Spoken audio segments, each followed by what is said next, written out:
अस्सलामुअलैकुम। किस्सा अजीबो-गरीब हो तो उसे पढ़ने का लुत्फ़ आता है। मेरी दास्तान अजीब है, दिलचस्प और हैरत अंगेज़ वाक़यात से माला माल है। इसलिए अमीर है, गरीब है, क्या बताऊँ, बहुत ही अजीब है। क्या ये अजीब, हैरत अंगेज़ और नाकाबिले फ़हम बात नहीं कि मेरी ज़िंदगी के 70 बरस गुम हो गए। जी हाँ, 1-2 लम्हे या 1-2 बरस नहीं, पूरे 70 बरस तक पता ना चला कि मैं कहाँ गया, मेरी ज़िंदगी कहाँ चली गई। या हैरत! ज़िंदगी के लम्हात ना चुराए जा सकते हैं, ना इन्हें जादुई पटारे में बंद किया जा सकता है। फिर मेरे 70 बरस कहाँ चले गए? ये बात मज़ाहका ख़ेज़ लगती है। कोई यकीन नहीं करेगा, इसे बच्चों जैसी बात कहेगा। लेकिन मैं ठोस दलाइल और तारीख़ी हवालाजात के ज़रिए साबित करूँगा कि मेरी गाती गुनगुनाती ज़िंदगी यकलख्त चुप हो गई थी, सांसों की सरगम भूल गई थी, आलम खामोशा में भी ढूंढने से नहीं मिल सकती थी। इसके बाद आप 70 बरस के बाद ये गुनगुनाने लगी, मैं जी रहा हूँ, सांसें ले रहा हूँ, वापिस मुड़कर पूछ रहा हूँ, मेरे वो 70 बरस कहाँ गए? मैं अपने गुमशुदा बरसों का एक-एक लम्हा भरपूर अंदाज में गुजारना चाहता हूँ। ये मेरा हक है, ये मेरी ज़िंदगी के 70 बरस हैं। क्या मुझे इन लम्हात की वापसी का रास्ता मिलेगा? मैं 1906 में पैदा हुआ। 1935 में अपनी ज़िंदगी के दिलचस्प वाक़यात बयान करने के लिए दास्तान गोई शुरू की। 1936 में सिर्फ़ 1 बरस बाद ही अपनी राम कहानी सुनाते-सुनाते चुप हो गया। यहीं से मेरी ज़िंदगी को झटका लगा। मैं गुम हो गया। क्या मेरी ज़िंदगी मुझसे रूठ गई थी? नहीं, ज़िंदगी रूठ जाती तो मैं मर चुका होता। मैं तो ज़िंदा हूँ। ये 2006 है। ठीक 70 बरस के बाद मैं अपनी दास्तान के टूटे हुए सिरे को जोड़ रहा हूँ। मेरी ये रुदाद 1935 के पसमानदा दौर से शुरू हो रही है। 1 बरस के बाद ही अचानक ऐसे वाक़याती झटके पहुँचेंगे कि ये नए फ़ितने जगाती हुई, नए हंगामे बर्पा करती हुई 2006 के जदीद दौर में पहुँच जाएगी। इस मुख्तसर सी तमहीद के बाद अपने हालात बयान कर रहा हूँ। मैं मुजाहिद-ए-आज़म, फ़ातिह-आज़म गाज़ी सलाहुद्दीन नहीं हूँ, मगर नाम मेरा यही है। ये उन दिनों की बात है जब मैं नाम का मुसलमान था। कभी छुट्टी लेकर अपने वालिदैन और शरीके हयात के साथ कुछ दिन गुज़ारने दिल्ली आता था, तो 2-4 वक़्त की नमाज़ पढ़ लिया करता था, वरना एक हिंदू राजा की खिदमत गुज़ारी से फ़ुर्सत ही नहीं मिलती थी।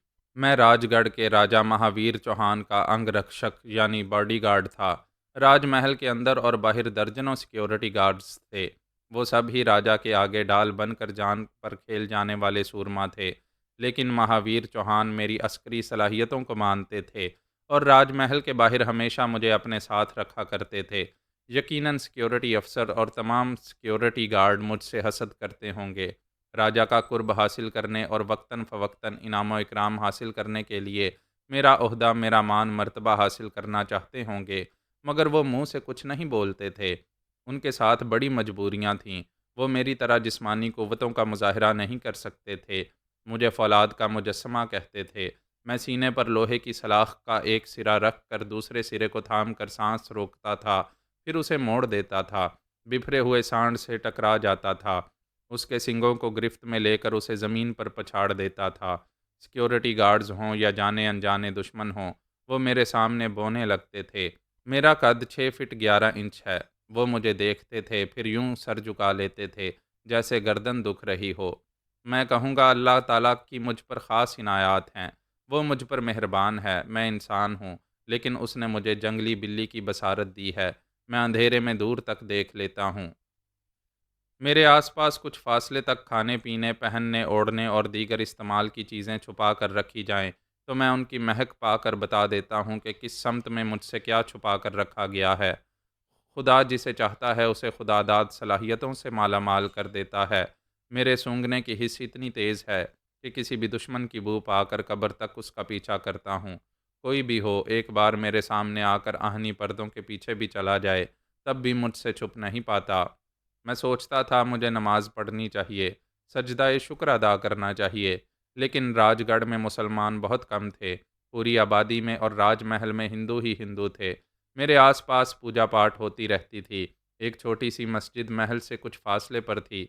मैं कभी-कभी वहाँ जाकर नमाज पढ़ता था। दिल ही दिल में अहद करता था कि आइंदा दीनी पाबंदियों के मुताबिक इबादत करता रहूँगा। लेकिन ऐसा कर नहीं पाता था।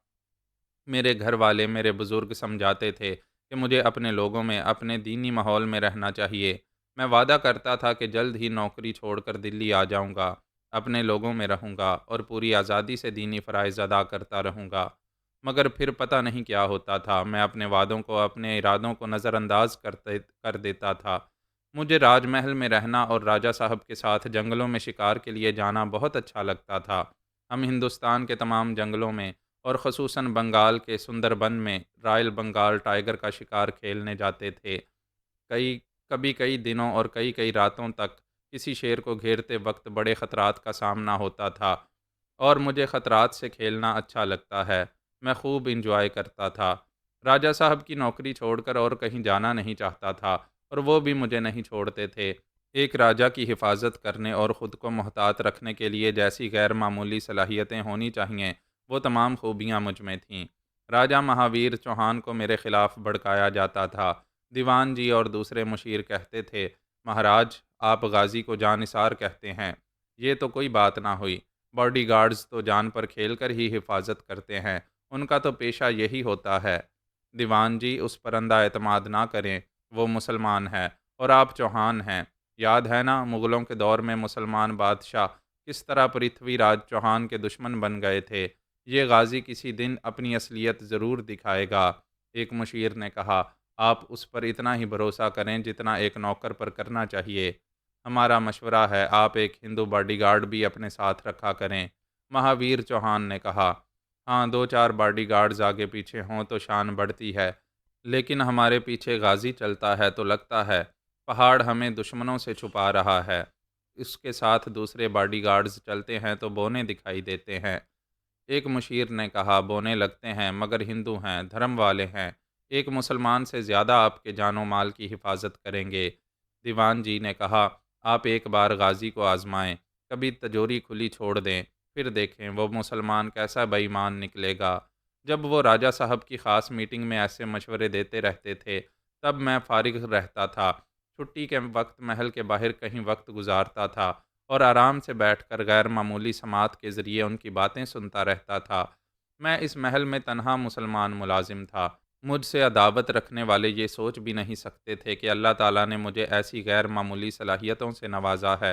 मैं चाहता तो अदावत रखने वालों से तन्हाई में बड़ी राजदारी से निमट सकता था। चाहता तो उन्हें मौत के घाट उतार देता या अपाहिज बनाकर छोड़ देता, लेकिन मैं मुतमईन था, अभी उनकी दुश्मनी मुझे नुकसान नहीं पहुंचा रही थी। एक बार राजा महावीर ने मुझे आजमाया। वो बनारस तीर्थ यात्रा के लिए गए थे।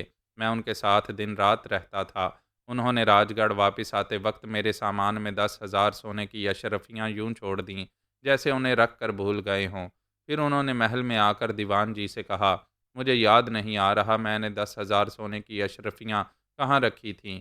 शायद बनारस के सरकारी गेस्ट हाउस में भूल आया हूँ।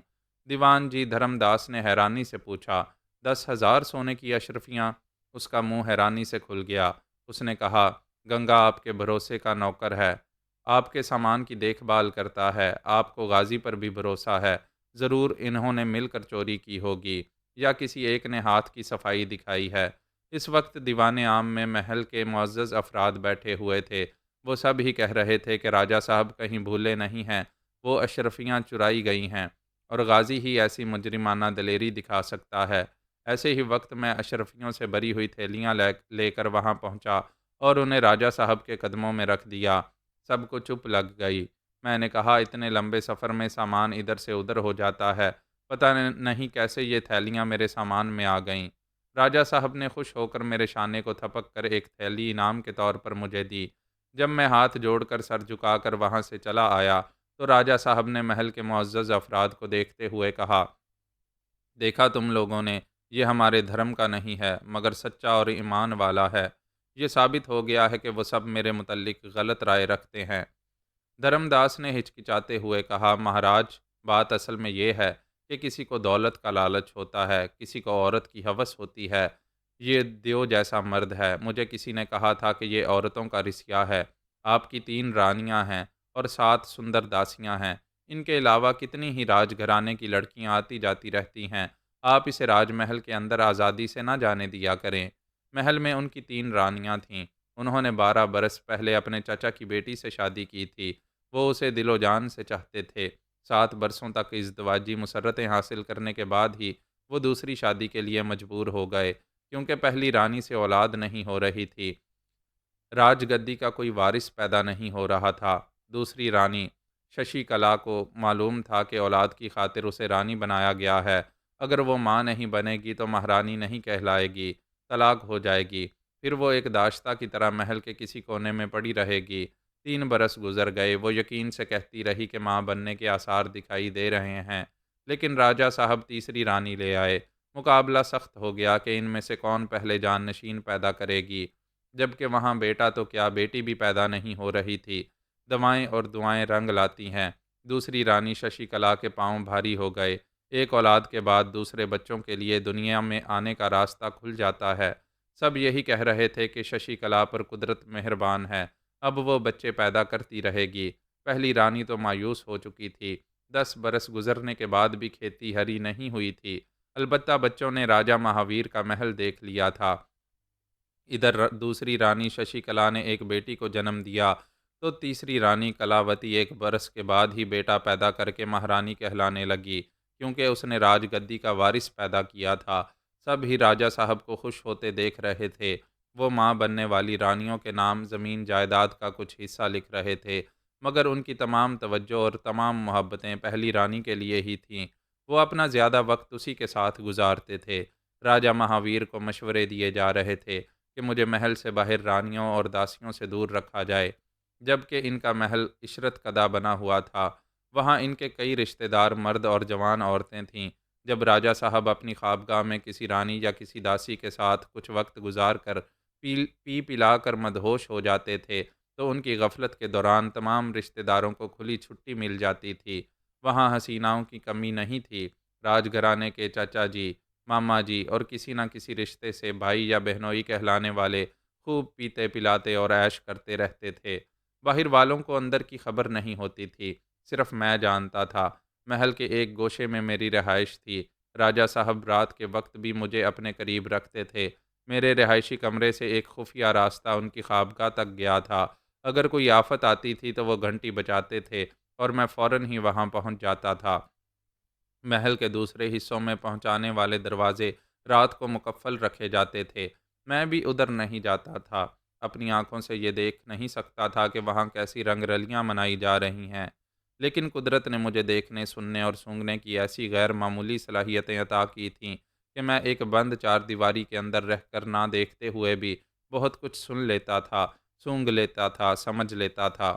जैसा कि मैं बयान कर चुका हूँ, मुझे रात की तारीकी में कुछ फासले तक वाज़े तौर पर नज़र आता है, लेकिन मेरी बसारत में, मेरी निगाहों में दीवार के आर पार देखने वाली जादूगरी नहीं थी।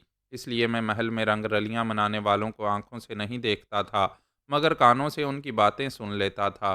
गैर मामूली समात का तरीका ये था कि मैं जिसकी तरफ ध्यान देता था उसकी आवाज़ सुनाई देती थी। मेरा ये फ़र्ज़ था कि फ़ुर्सत के किसी भी लम्हे में राजा साहब की खैरियत मालूम करता रहूं, लिहाजा पहले उन पर ध्यान देता था। मुझे उनकी आवाज़ सुनाई देती थी। वो अपनी आगोश में आने वाली किसी हसीना से बोलते थे, मेरी जान, तुम्हारा हुस्न शबाब लाजवाब है। तुम्हारे जैसी बदन वाली मैंने पहले कभी नहीं देखी। हसीना की आवाज़ सुनाई देती थी, आपकी तन्हाई में जो भी आती होगी आप इसी तरह उसकी तारीफ़ें करते होंगे। उन्होंने हंसते हुए कहा, हुस्न की तारीफ़ ना की जाए तो जवानी की सौगात नहीं मिलती। मैं ख़रीदी हुई चीज़ हूँ, तारीफ़ करें या ना करें, आपको खुश करके ही जाऊँगी। वो कुछ कहने से पहले गटागट पीने लगे। ऐसे वक्त मैं शराब की और खाने-पीने की बू महसूस करता रहता था। मेरे कमरे में खामोशी रहती थी। चश्मे तसव्वुर से ऐसा लगता था जैसे वो आँखों के सामने मौजूद हों। वो गटागट पीने के बाद बोले, दुनिया की हर औरत अपनी तारीफ़ सुनना चाहती है, चाहे वो बिकाऊ माल क्यों ना हो। तुम भी अपनी तारीफ़ सुनकर यकीनन अंदर से खुश हो रही हो। सच तो ये है कि मौज मस्ती के वक्त हसीनाएँ बोतल को सलाम किया करें, क्योंकि नशे की तरंग में वो दुनिया की हसीन तरीन सौगात दिखाई देती हैं। ये कहकर वो सौगात पर झपट पड़े। मैंने फ़ौरन ही उन्हें अपने ध्यान से निकाल दिया। उनकी आवाज़ और उनकी समात से आने वाली बू गुम हो गई। हर रात राजमहल में बहुत कुछ होता रहता था। मैं थोड़ी देर तक अपने खाली कमरे को देखता रहा। फिर मैंने राजा साहब के बहनोई को तसव्वुर में देखा। उसकी तरफ ध्यान दिया। दूसरे ही लम्हे में उसकी आवाज़ सुनाई देने लगी। वो किसी से कह रहा था, तुमने मुझ पर जादू कर दिया है। मैं बड़ी बेचैनी से इंतज़ार कर रहा था। क्या राजा साहब अभी तक जाग रहे हैं? वो धीमी सरगोशी में बोली। वो अभी मदहोश होकर खर्राटे ले रहे हैं। मैं उसकी आवाज़ सुनते ही चौंक गया, सीधा होकर बैठ गया। वो राजा महावीर चौहान की तीसरी रानी कलावती थी। मुझे अपनी समात पर शुबा हुआ कि शायद मैं आवाज़ के ज़रिए पहचानने में गलती कर रहा हूँ। वो रानी नहीं है। राजा साहब के बहनोई के पास आधी रात को नहीं आई है। मेरा दिल नहीं मान रहा था। मैंने इनकार में सर हिलाकर कहा, नहीं, ये झूठ है। मुझे ध्यान से सुनना चाहिए। फिर मैंने तवज्जो से आवाज़ सुनी। मेरी सुनने की सलाहियत धोखा नहीं खा सकती थी। रानी कलावती कह रही थी, मुझे यकीन है चौहान कभी बाप नहीं बन पाएगा। मुझे बच्चा दो, मेरी कोख में एक जान नशीन दो। मैं अपनी इज्जत और मान मर्तबे को दाव पर लगाने आती हूँ। बार बार आऊँगी तो कभी पकड़ी जाऊँगी। मुझे बड़ा डर लगता है। वो दोनों खामोश थे, लेकिन मलबूसात की सरसराहट से और सांसों की हलचल से मालूम हो रहा था कि इस महल में एक जाननशीन को लाने की भरपूर कोशिश हो रही है। मैं अपने कमरे में एक कुर्सी पर बैठा हुआ था। उन्हें ज़हन से निकाल कर वहाँ से उठकर टहलने लगा। सोचने लगा कि रानी कलावती अपने पति देव को धोखा दे रही है। ऐसे वक्त मुझे क्या करना चाहिए? मैं बंद कमरे में टहल रहा था। दिल में यही बात आ रही थी कि नमक हलाल मुलाजिम हूँ। मुझे अपना फ़र्ज़ अदा करना चाहिए। राजा साहब को एक बदचलन पत्नी के फ़रेब से आगाह करना चाहिए। मगर कैसे आगाह करूँ? मैं रानी कलावती को कैसे बेवफ़ा और बदचलन साबित करूँगा? मुझ में कुदरती तौर पर जो खूबियाँ और गैर मामूली सलाहियतें हैं, उन्हें किसी पर ज़ाहिर नहीं करता था। राजा साहब को इतना ही बताया था कि अंधेरे में करीब की चीज़ें ज़रा-ज़रा सी झलकती हैं। ये नहीं कहा था कि तारीकी में खासी दूर तक साफ तौर पर देख लिया करता हूँ। उन्हें बताया था कि तवज्जो से सुनूं तो दूर की आहटें सुनाई देती हैं। ये हकीकत नहीं बताई थी कि मैं खासी दूर से होने वाली गुफ्तगू सुन लिया करता हूँ। अगर उन्हें ऐसी गैर मामूली सलाहियतों का इल्म हो जाता तो वो मुझसे बिदक जाते। अपने ज़ाती राज़ों और ज़ाती मामलात को छुपाने के लिए मुझसे मोहतात रहते। मुझे घर का बेदी कभी ना बनाते। शायद मेरी छुट्टी ही कर देते। सच तो ये है कि मैंने एक आध बार एक हिंदू राजा की मुलाजमत छोड़ देने के मुतल्लिक सोचा था। जब कभी दिल्ली जाता तो मेरी शरीक हयात साजिदा और ख़ानदान के बुज़ुर्ग भी यही कहते थे कि हिंदू की ग़ुलामी छोड़ो और अपनों में रहकर अपनी ज़मीनें संभालो, खेती बाड़ी करो। यही मुनासिब था। मैं आज़ाद रहकर अपनी गैर मामूली सलाहियतों के ज़रिए इज़्ज़त दौलत और बेइंतहा दौलत कमा सकता था। मैं ये ज़रूर सोचता था कि मुझे किसी की नौकरी नहीं करनी चाहिए, मगर बस सोच कर रह जाता था।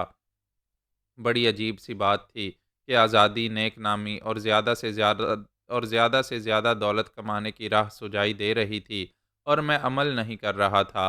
मुझे यूँ लगता था जैसे कोई गैबी ताकत मुझे रोक रही है। मैं बेइख्तियार खुद को समझाता था कि मुझे कुछ रोज़ सब्र करना चाहिए। अल्लाह ताला जल्द ही इस मुलाज़मत के ज़रिए बेहतरी करने वाला है। बहरहाल मैं बयान कर रहा था कि रानी कलावती के मामले ने मुझे उलझा दिया था। मैं राजा साहब के सामने इसके शर्मनाक करतूत बयान नहीं कर सकता था। ऐसे वक्त जहन में एक बात आई, क्या राजा साहब के करतूत शर्मनाक नहीं हैं? वो तो मुल्क से बाहर जाकर भी मुंह काला करते हैं। मैंने सोचा मुझे इनके ज़ाती और इज़दवाजी मामलात को नज़रअंदाज करना चाहिए। जो जैसा करेगा वैसा भरेगा। वैसे ये गरीबों के साथ ही देखा गया है। राजा महाराजा और अमीर कबीर लोग बुरा करते हैं, मगर उनके साथ बुरा नहीं होता। वो अय्याशी करते हैं और बड़ी नेकनामी के साथ दुनिया से चले जाते हैं। ये बात मेरी समझ में आई कि गैर मामूली सलाहियतें किसी किसी को नसीब होती हैं। मेरी दानिशमंदी ये होगी कि मैं ऐसी सलाहियतें दुनिया वालों से छुपा कर रखूं, किसी पर जाहिर ना करूं। यही कोशिश करता रहूं कि मेरी ज़ात से किसी को नुकसान ना पहुंचे। मैंने इन लम्हात में फ़ैसला किया कि मैं खामोश और पुरइसरार बनकर रहूँगा। जो खामोश रहता है, अपने खौल में बंद रहता है, वही दुनिया वालों को उनके खौल से बाहर निकाल लाता है। एक रात राजा साहब ने अपनी एक दाश्ता रुक्मनी की सुंदरता से खेलते हुए पूछा, सच बता, गाज़ी तुझे कैसा लगता है? रुक्मनी ने कहा, ऐसा गबरू जवान तो कोई ना होगा। महल की सारी औरतें आहें भरती हैं, उसकी तमन्ना करती हैं, मगर वो किसी को मुँह नहीं लगाता। क्या तुझे भी मुँह नहीं लगाता? उसे रिझाने का मौका मिलेगा तो अपना दीवाना बनाकर छोड़ दूँगी। मेरा बॉडीगार्ड पत्थर है, नहीं पिघलेगा। वो बोली, हूँ, बड़े बड़े ऋषि मुनि औरत के आगे अपनी तपस्या और पूजा पाठ भूल जाते हैं। मैं उसके होश उड़ा सकती हूँ। अगर तू उसका सिर्फ एक लिबास उतार देगी तो मैं 100 मुरब्बा ज़मीन तेरे नाम कर दूंगा। वो खुश होकर बोली, 100 मुरब्बा ज़मीन? हे भगवान, मैं तो ज़मीनों वाली बन जाऊंगी। तो फिर जो कह रही है वो करके दिखा। अभी जा और उसके बदन से कपड़ा उतार ले आ। मैं अपने कमरे में बैठा उनकी बातें सुन रहा था। रुक्मणी ने कहा, महल के दरवाजे इस वक्त मुकफ्फल रहते हैं, मैं उसके कमरे में कैसे जाऊंगी? तुम मेरे कमरे से निकल कर राहदारी से गुजर कर उसके कमरे में चली जा। उससे कहना आज राजा साहब को खुश करने की तेरी बारी थी, मगर वो बहुत ज़्यादा पीने के बाद बेहोशी की नींद सो रहे हैं। वो बोली, बस समझ गई, आगे मैं बातें बना लूँगी। फिर खामोशी छा गई। वो मेरी तरफ आ रही होगी। मैं लेटा हुआ था, बिस्तर से उठकर कुर्सी पर आ गया। थोड़ी देर बाद उसने दरवाजे को एक ज़रा सा खोल कर मुझे देखा। नज़रें मिलते ही वो बड़ी शोखी से मुस्कुराती हुई अंदर आ गई। मैंने परेशानी जाहिर करते हुए पूछा, तुम यहाँ क्यों आई हो? राजा साहब हम दोनों को गोली मार देंगे। वो साड़ी का आंचल ढलकाते हुए बोली, वो तो गए, आज तो मुझे हाथ भी नहीं लगाया। इतनी पी ली कि मदहोश हो गए, अब गहरी नींद सो रहे हैं। वो बड़े ही जज्बाती अंदाज में अपने बदन के एक हिस्से पर हाथ फेरते हुए बोली, हाय, आग बुझाने वाला सो गया और मैं सुलग रही हूँ। मैंने पूछा, क्या तुम पर ठंडा पानी ला कर डालूं? क्यों नादान बनते हो? घरवाली से दूर आकर नौकरी करते हो। सुना है 4 महीनों में एक बार अपनी पत्नी के पास जाते हो। वो बल खाते हुए इधर से उधर अपने बदन के जाविये पेश करते हुए बोली, इतने दिनों तक कैसे रहते हो? क्या सुलगते नहीं हो? मैं कुर्सी पर बैठा हुआ था। उसने आगे आकर अपनी साड़ी का आंचल मेरी तरफ बढ़ाते हुए कहा, इसे पकड़कर खींचो। मैं घूमती जाऊंगी, साड़ी खुलती जाएगी। ये ज्ञान होगा कि ख़जाने किस तरह दरियाफ्त होते हैं। वो बिलाशुबा हसीन थी, चीखते हुए बदन की मलिका थी। उसे छूने वाले जल जाते होंगे। मैं इंसान हूँ, फरिश्ता नहीं हूँ। शायद बहक जाता अगर ये जान ना चुका होता कि वो 100 मुरब्बा ज़मीन जीतने आई है। मैंने कहा, तुम बहुत सुंदर हो, तुम्हें देखने वाले ललचाते होंगे, तुम्हें लूट लेना चाहते होंगे, मगर उसने पूछा, मगर क्या? मेरी शरीक हयात साजदा तुमसे ज़्यादा सुंदर है। इतनी कशिश रखती है कि मैं यहाँ आ जाता हूँ और वो 4 माह तक मुझे अपनी तरफ खींचती रहती है, किसी दूसरी तरफ बहकने नहीं देती। मैंने उसकी साड़ी का आंचल नहीं पकड़ा था। वो खुद ही इसे उतारते हुए बोली, वो पुरानी इस्तेमाल शुदा है। मैं तुम्हारे लिए नई हूँ, मुझे देखो और नए पुराने के फ़र्क को समझो। सुना है वो तुम्हारे 2 बच्चों की माँ है। वो साड़ी उतार चुकी थी, आगे और तमाशा दिखाने वाली थी। मैंने कुर्सी पर बैठे ही बैठे एक लात मारी। वो तकलीफ से कराहती हुई दूर जाकर फर्श पर गिर पड़ी। मुझे अफसोस हुआ, कभी औरतों पर हाथ नहीं उठाता था। मैंने बहुत मजबूर होकर ऐसा किया था, ना करता तो वो और खुलती चली जाती। मेरा एक बेटा उमैर बिन गाजी 5 बरस का था, एक बेटी राबिया 6 माह की थी। मेरे लिए साजदा से अफजल कोई और हो नहीं सकती थी। उसने मेरे बच्चों को जन्म दिया था। एक को दूध पिलाया था, दूसरी को पिला रही थी। मैंने कहा, रुकमनी, मुझे अफसोस है, मैं अपनी बीवी बच्चों के पाकीज़ा माहौल में रहता हूँ, इसलिए तुम्हारी बेहयाई बर्दाश्त नहीं हुई। मैंने तुम्हें तकलीफ़ पहुँचाई है और मुझे ऐसा करने पर मजबूर ना करो, फ़ौरन यहाँ से चली जाओ। वो खुली हुई साड़ी में खुद को छुपा रही थी। अचानक ही रोने लगी। मैंने पूछा, क्यों रो रही हो? वो और सिसक सिसक कर रोने लगी। मैं थोड़ी देर तक चुप रहा। ये ख्याल आया कि उसने राजा साहब के सामने बड़ी डींगें मारी थीं और कहा था कि अपने हुस्न व शबाब से मेरे होश उड़ा देगी, और ऐसा नहीं हुआ था। मैंने सोचा ये अपनी नाकामी पर रो रही है, लेकिन उसने अचानक ऐसी बात कही कि मैं उसका मुंह तकता रह गया। उसने सर उठाकर आंसू भरी आंखों से मुझे देखा, फिर कहा, मेरा भी एक बेटा है। ये चौंका देने वाली बात थी। राजा साहब कोरी कमारी लड़कियों को दासी बनाकर रखते थे। कोई ब्याहता या बेवा इंतहाई खूबसूरत हो और उस पर दिल आ जाए तो अपनी दौलत और ताकत से उसे एक बार हासिल करके छोड़ देते थे।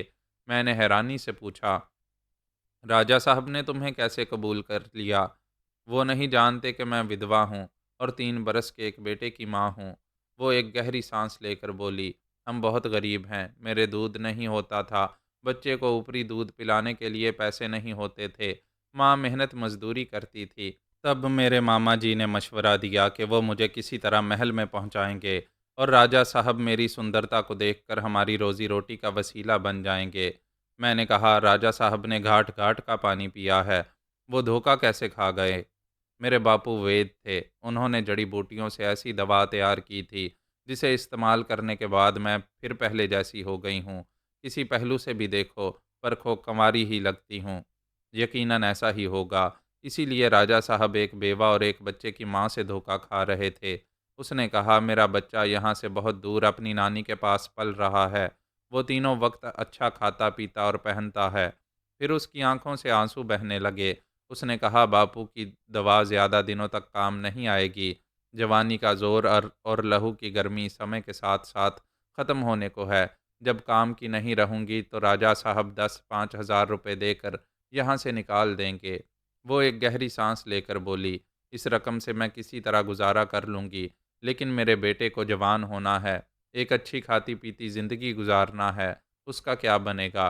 वो साड़ी में मुँह छुपा कर रोने लगी। ये मैं जानता था कि ब्रिटिश सरकार के साए में रहने वाले राजे महाराजे सुल्तान और नवाब कहलाते थे, लेकिन माजी के महाराजाओं और शहनशाहों की तरह अशरफियाँ लुटाने वाले दौलतमंद नहीं थे।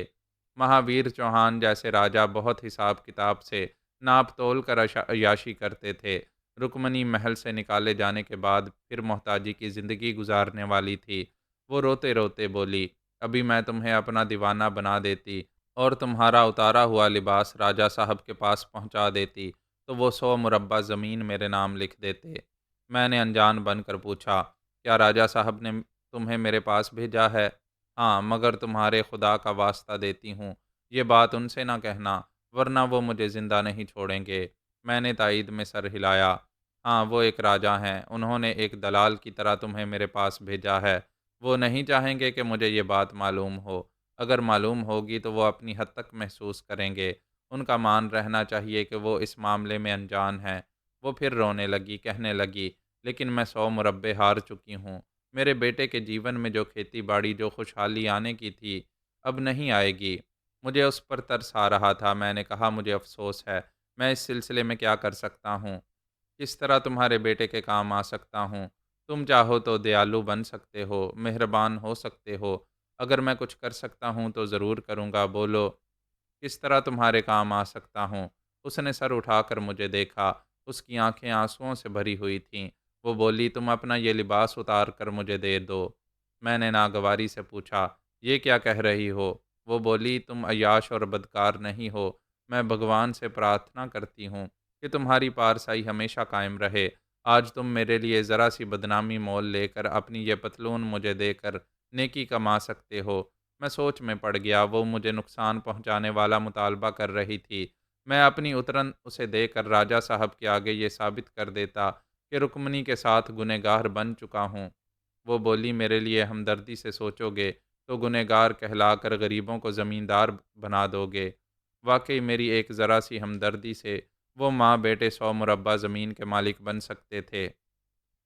रुक्मणी ने अपने आंसू पोंछते हुए कहा, मर्द बदनामी के काम करके भी बदनाम नहीं होता, कोई उसका कुछ नहीं बिगाड़ता। ये सब ही कहते हैं। राजा साहब भी कहते हैं कि तुम्हारे जैसा बॉडीगार्ड कोई नहीं है। तुम उनके लिए इतने ज़रूरी हो कि वो तुम्हें नौकरी और इस महल से कभी नहीं निकालेंगे। तुम्हें कोई नुकसान नहीं पहुंचेगा। वो अपने हिसाब से दुरुस्त कह रही थी। मैं उसकी बातें सुन रहा था, उसे देख रहा था और दूसरे पहलुओं से सोच रहा था। मुझे ये फ़ख्र था कि राजा साहब की जान हूँ, वो मुझे अपनी जान के साथ लगा कर रखेंगे। अब ये आज़माया जा सकता था कि वो मेरी एक गलती, एक गुनाह माफ़ कर सकते हैं या नहीं। ये बात मेरे अंदर पकती रहती थी कि राजा को सलूट करने वाली नौकरी छोड़ देना चाहिए। छोड़ देने का कोई बहाना हाथ आएगा तो ज़रूर वहाँ से चला जाऊँगा। अब शायद रुक्मणी से नेकी करने के बहाने राजा साहब को अलविदा कहने का वक्त आ रहा था। मैं कुर्सी से उठकर बाथरूम में गया। वहाँ मैंने पतलून उतार दी, दूसरी पहनी, फिर कमरे में आकर वो उतरन उसकी तरफ फेंक दी और अपनी जगह आकर बैठ गया। उसने हैरानी से खुश होकर मुझे देखा, फिर जल्दी से उठकर साड़ी पहनते हुए कहा, हे भगवान, मैं तुम्हें बेवकूफ़ दीवाना बनाने आई थी और तुम मेरे लिए इतनी बड़ी नेकी कर रहे हो। मेरे बेटे की ज़िंदगी संवारने के लिए बदनामी मोल लेने वाले हो। तुम इंसान नहीं, देवता हो। वो मेरे कदमों में झुकते हुए बोली, मेरे सामने स्वयं भगवान बैठे हैं। मैंने कदमों में झुकने से पहले उसे पकड़कर कहा, मैं खुदा का नाचीज़ बंदा हूँ, अब यहाँ से जाओ। वो पतलून उठाकर दोनों हाथ जोड़कर वहाँ से चली गई। मैंने उठकर दरवाजे को बंद किया, फिर बिस्तर पर आकर नीम दराज हो गया। मेरे कान राजा साहब की तरफ लगे हुए थे। थोड़ी देर बाद उनकी आवाज़ सुनाई दी, क्या हुआ, नाकाम होकर आई हो? ये साड़ी में क्या छुपा रखा है? वो बोली, मैंने कहा था ना, औरत बड़े बड़े ऋषि मुनि और देवताओं के होश उड़ा देती है। ये आपके बॉडीगार्ड गाजी की उतरन। मैं सुन सकता था, देख नहीं सकता था। उसने साड़ी में छुपी हुई पतलून निकाल कर दिखाई होगी। राजा साहब की आवाज़ सुनाई दी। वो बड़े ही सख्त लहजे में कह रहे थे, तुमने कमाल किया है, मगर मुझे गुस्सा आ रहा है। वो ऊपर से पत्थर की तरह सख्त नज़र आने वाला एक औरत की जवानी से पिघल गया। थू है उस पर, थू है तुम पर। जाओ, दूर हो जाओ मेरी नज़रों से। वो दोनों हाथ जोड़कर बोली, आप गुस्सा न करें, मैंने आपके हुक्म से ऐसा किया है, और आपने वादा किया है कि मेरे नाम 100 मुरब्बा ज़मीन लिख देंगे। तड़ाख की आवाज़ सुनाई दी। यकीनन रुक्मणी के मुंह पर तमाचा पड़ा था। फिर उनकी आवाज़ सुनाई दी, कुत्ते की औलाद, कभी तेरे बाप ने भी 100 मुरब्बा ज़मीन देखी है? हम अपना जूठा नौकर को देते हैं, मगर हमारी जूठी औरत किसी नौकर के पास जाए तो उसे गोली मार देते हैं। भगवान का शुक्र अदा कर, हम तुझे इस महल से ज़िंदा जाने देंगे। तू नमक हराम है, मुंह काला करके आई है और इनाम मांग रही है। मैं बिस्तर पर उठकर बैठ गया। इसे कहते हैं नेकी बर्बाद, गुनाह लाजिम। सोचा था क्या और क्या हो रहा था। रुकमनी को इनाम में लात जूते मिल रहे थे, और मैं नेकी करके मुफ्त में गुनहगार बन गया था। ये दौलत और इक़्तिदार वाले ऐसे ही होते हैं। अब उसे राजा साहब नहीं कहूँगा। इस कमबख्त को इस बात पर गुस्सा आ रहा था कि मैंने एक मुलाजिम होकर उसकी दाश्ता पर हाथ साफ़ किया है। पहली बार मालूम हुआ कि वो मुझे एक गिरा हुआ नौकर समझता है।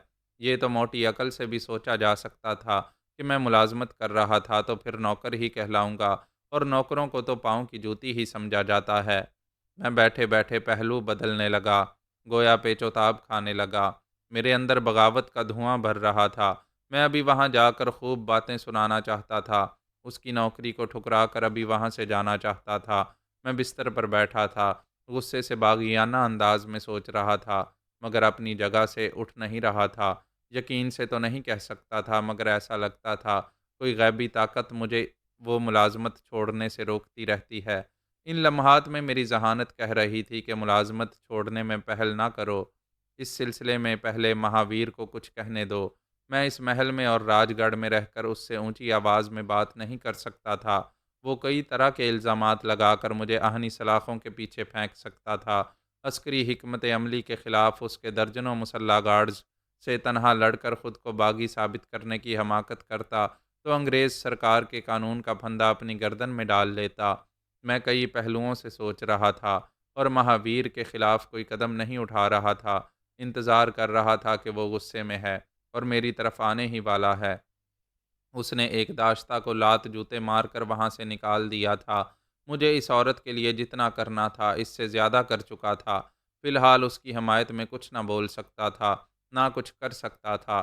थोड़ी देर बाद मैंने उसके खर्राटों की आवाज़ सुनी। वो सो गया था, जबकि उसे गुस्सा दिखाते हुए मेरे पास आना चाहिए था, या मुझे तलब करना चाहिए था। ताज्जुब है, वो बड़े आराम से सो गया था। रुक्मनी एक दाश्ता थी, उसे आसानी से ठुकरा दिया गया था, लेकिन वह मुझे इतनी आसानी से ठोकर नहीं मार सकता था। उसने बारहा देखा था कि मैं मुखालफिन की मौत बन जाता हूँ। शायद इसीलिए फ़िलहाल मेरी मुखालफत से कतरा रहा था। मेरे जैसा बॉडीगार्ड बड़ी मुश्किल से मिलता है, बल्कि नसीब से मिलता है, इसलिए वो उजलत में कोई कदम उठाकर बदनसीब नहीं बनना चाहता था। उसने फैसला कर लिया था कि मुझे फ़िलहाल मसलहतन बर्दाश्त करेगा, फिर मुनासिब मौका देखकर पीछा छुड़ा लेगा, और पीछा छुड़ाने के लिए मेरी मौत लाज़मी होगी। मैं तो बॉडीगार्ड हूँ, अब तक दूसरों की हिफाजत के लिए मौत से लड़ता आया हूँ। आइंदा अपनी बका के लिए जंग जारी रखूँगा। मेरे लिए कोई फ़िक्र की बात नहीं थी। मैं भी आराम से सो गया। दूसरी सुबह सामना हुआ तो उसने पिछली रात के हवाले से कोई रद्द-ए-अमल पेश नहीं किया। वो बिल्कुल नॉर्मल था, ना गुस्सा था, ना कोई नाराज़गी या नागवारी ना थी। ऐसा लग रहा था जैसे कुछ हुआ ही ना हो। साफ समझ में आ रहा था कि वो बज़ाहिर मुझे बर्दाश्त कर रहा है, मगर अंदर नफ़रत भरी हुई है। मुनासिब मौका पाकर दूसरे गार्ड्स के ज़रिए मुझे हलाक कराने से गुरेज़ नहीं करेगा। हालात मेरे मिजाज के मुताबिक थे। मौत से पंजा लड़ाते रहना मेरा मशगला रहा है। मैं मोहतात था, बिल्कुल तैयार था। आओ महावीर चौहान, किसी लम्हे में भी आओ। मुझे बंदूक से निकलती हुई गोली की तरह बेकरार और तेज़ रफ्तार पाओगे। वो जब भी शिकार के लिए जाता तो किसी एक रानी को ज़रूर साथ ले जाता था। खिदमत के लिए दासियाँ तो होती ही थीं, दर्जनों मुसल्ला गार्ड्स भी उनके खैमों के अतराफ मुस्तैद रहा करते थे। मैं रुक्मनी के मामले में महावीर का एतमाद खो चुका था। गुनाह ना करने के बावजूद गुनाहगार बन गया था। उसने शिकारगाह में खैमों से ज़रा दूर मुझे बुलाकर कहा, तुम इस मचान में बैठा करो जो हमारे लिए बनाई गई है। इन खैमों की तरफ ना आया करो। मैंने कहा, पहले तो आप मुझे रानी साहिबा और दासियों के पास आने से मना नहीं किया करते थे। क्या अब मैं भरोसे के काबिल नहीं रहा हूँ? इसका जवाब खुद सोचो और समझो। हमने जो हुक्म दिया है इस पर अमल करो। हम इन खैमों से दूर एक दरख्त के साए में खड़े हुए थे। इस वक्त शाम के साए गहरे हो रहे थे। रानी शशिकला अपने खैमे से निकलकर दो दासियों के साथ वहां से दूर एक तरफ जा रही थी। कोई मुसल्ला बॉडीगार्ड उनके साथ नहीं था। बात समझ में आ गई, वो अपनी दासियों की निगरानी में रफ़ाए हाजत के लिए जा रही थी। महावीर ने कहा, मैं रानी के पास जा रहा हूँ, तुम हमारी मचान की तरफ जाओ। थोड़ी देर बाद तुम्हें एक फायर की आवाज़ सुनाई देगी। ऐसे वक्त तुम लगातार फायर करते हुए चिल्लाओगे। सिपाहियों से कहोगे कि तुमने किसी जंगली जानवर की झलक देखी है। सिपाहियों से कहोगे कि तुमने किसी जंगली जानवर की झलक देखी है, लिहाजा उसे घेरा जाए, जिंदा ना जाने दिया जाए। मैंने कहा, जब कोई जानवर नहीं होगा, जब कोई आहट नहीं होगी तो। उसने मेरी बात काटते हुए कहा, हम जो कह रहे हैं वही करो। मैंने कहा, ठीक है, गोली चलने की आवाज़ सुनाई देगी तो मैं फायर करूंगा। कोई जंगली जानवर नज़र आए या ना आए, मैं चीखता चिल्लाता रहूंगा। वो मुझे हुक्म देकर उधर जाने लगा जिधर रानी अपनी दासियों के साथ गई थी। मैं मचान की तरफ जाते हुए सोचने लगा, महावीर क्यों एक फायर की आवाज़ सुनाएगा? खामखा ये क्यों चाहता है कि मैं शोर मचाऊं और दूसरे सिपाही भी गोलियां चलाना शुरू कर दें? बात कुछ समझ में नहीं आई, मगर आने वाली थी। मैं मचान के पास पहुंच गया। वहां आस-पास ज़रूरत के वक्त मशालें रोशन की जाती थीं, वरना अंधेरे में शेर या दूसरे जंगली का इंतज़ार किया जाता था। हंगामी ज़रूरत के लिए हमारी जेबों में टार्च रहा करती थी। मैंने एक मचान पर चढ़कर वहां आराम से बैठकर महावीर चौहान की आवाज़ और लहजे पर तवज्जो मरकूज़ की। वो टार्च की रोशनी में दबे कदमों चलता हुआ उन झाड़ियों के पीछे गया जहाँ रानी शशिकला दासियों के साथ गई थी। दासियों ने महावीर को देखते ही दोनों हाथ जोड़कर सर झुका लिए। मैंने महावीर की आवाज़ सुनी। वो दासियों से कह रहा था, तुम दोनों वफादार हो, नमक हलाल हो, हम महल में पहुंचकर तुम्हें इनाम देंगे। अब जाओ यहाँ से। वो दोनों वहाँ से जाने लगीं। रानी शशिकला ने कहा, आप जानते हैं मैं यहाँ किस लिए आई हूँ। आपको यहाँ नहीं आना चाहिए था। दासियों को वापस बुलाएं। हमारा हुक्म कमान से निकला हुआ तीर होता है, वापस नहीं आता। दासियां भी वापस नहीं आएंगी। वो अपने लिबास से रिवाल्वर निकालकर उसका निशाना लेते हुए बोला, तुमने हमारे लिए एक बेटी पैदा की है। वो सहम कर बोली, इसे सामने से हटाएं, ये चल जाएगा। अगली बार बेटा पैदा करूंगी। वो गुस्से से बोला, बेटा पैदा करने के लिए किसी के पास मुंह काला करने जाओगी? ये ऐसी बातें कर रहे हैं, मुझे बदचलन कहकर क्यों मेरी तौहीन कर रहे हैं? मैंने तमांचा मारने की आवाज़ सुनी। वो बोला, जलील कमीनी, बाजारी औरतें खुलकर बदकारी करती हैं, मगर राजघराने की शरीफ ज़ादियाँ छुप कर अपनी जवानी लुटाती हैं। तूने अच्छी तरह समझ लिया था कि बड़ी रानी 10 बरसों में भी माँ न बन सकी। पिछले 2 बरसों तक तेरी गोद भी खाली रही। फिर तूने वारिस पैदा करने के लिए किसी को अपना यार बना लिया। वो जो बेटी महल में है वो मेरी नहीं, तेरे यार की है। शशिकला रो रो कर कस्में खाकर कह रही थी कि वो राजा महावीर के सिवा कभी किसी की तन्हाई में नहीं गई है। उसने फिर उसके मुंह पर हाथ जड़ते हुए कहा, ये सिर्फ औरत ही जानती है कि वो किस मर्द से बच्चा पैदा कर रही है, लेकिन तेरा पाप मेरे आगे नहीं छुपेगा।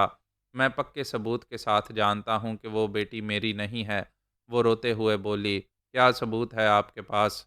वो बोला, जब बड़ी रानी से शादी के बाद 5 बरस गुजर गए और औलाद नहीं हुई, तब मैं लंदन गया था। वहाँ एक बहुत बड़े डॉक्टर ने मेरा मुआयना करने के बाद रिपोर्ट लिख दी कि मैं बांझ हूँ, बाप नहीं बन सकूँगा। शशिकला ने सोचा भी नहीं था कि कभी इस तरह भेद खुलेगा। वो बेयकीनी से बोली, आप झूठ बोल रहे हैं। जब ये मालूम हो गया था तो आपने औलाद के लिए मुझसे शादी क्यों की? हमने औलाद के लिए नहीं, तुम्हारी सुंदरता और जवानी के लिए की थी। अगर तुम बड़ी रानी की तरह सब्र कर लेतीं, हराम की औलाद पैदा ना करतीं, तो हम प्यार भी करते और तुम्हारी इज़्ज़त भी करते। शशिकला ने कहा, अगर आप बांझ हैं, बाप नहीं बन सकते, तो फिर तीसरी रानी कलावती से होने वाला बेटा भी आपका नहीं है। हाँ, कलावती ने भी विश्वासघात किया है। वो समझती है राजगद्दी का जानशीन पैदा करके हमें उल्लू बना रही है। हम मौका की ताक में हैं, तुम्हारे बाद उसकी बारी आएगी। दूसरी रानियों की तरह मैं भी राजघराने से आई हूँ। मेरी हत्या करोगे तो मुसीबत में पड़ोगे। हम शिकार खेलने आते हैं तो सिर्फ जानवर की हत्या करते हैं। ये अलग बात है कि कभी अचानक ही गलती से कोई गोली किसी इंसान को लग जाती है। इस तरह ये गोली तुम्हें लगेगी। वो बोली, रुक जाओ, मुझे गोली ना मारो, मैंने तुम्हारे एतमाद को धोखा दिया है, मुझे तलाक दे दो। मैं अपनी बेटी को लेकर तुम्हारे जीवन से निकल जाऊंगी। मैं खिलाड़ी हूँ, अनाड़ी नहीं हूँ। तुम 7 मील के रकबे पर फैली हुई ज़मीनें जहेज में लेकर आई हो। तुम्हारी मौत के बाद वो ज़मीनें मेरी हो जाएंगी। अगर तलाक लेकर जाओगी तो ज़मीनें भी जाएंगी, मेरे हाथ कुछ नहीं आएगा।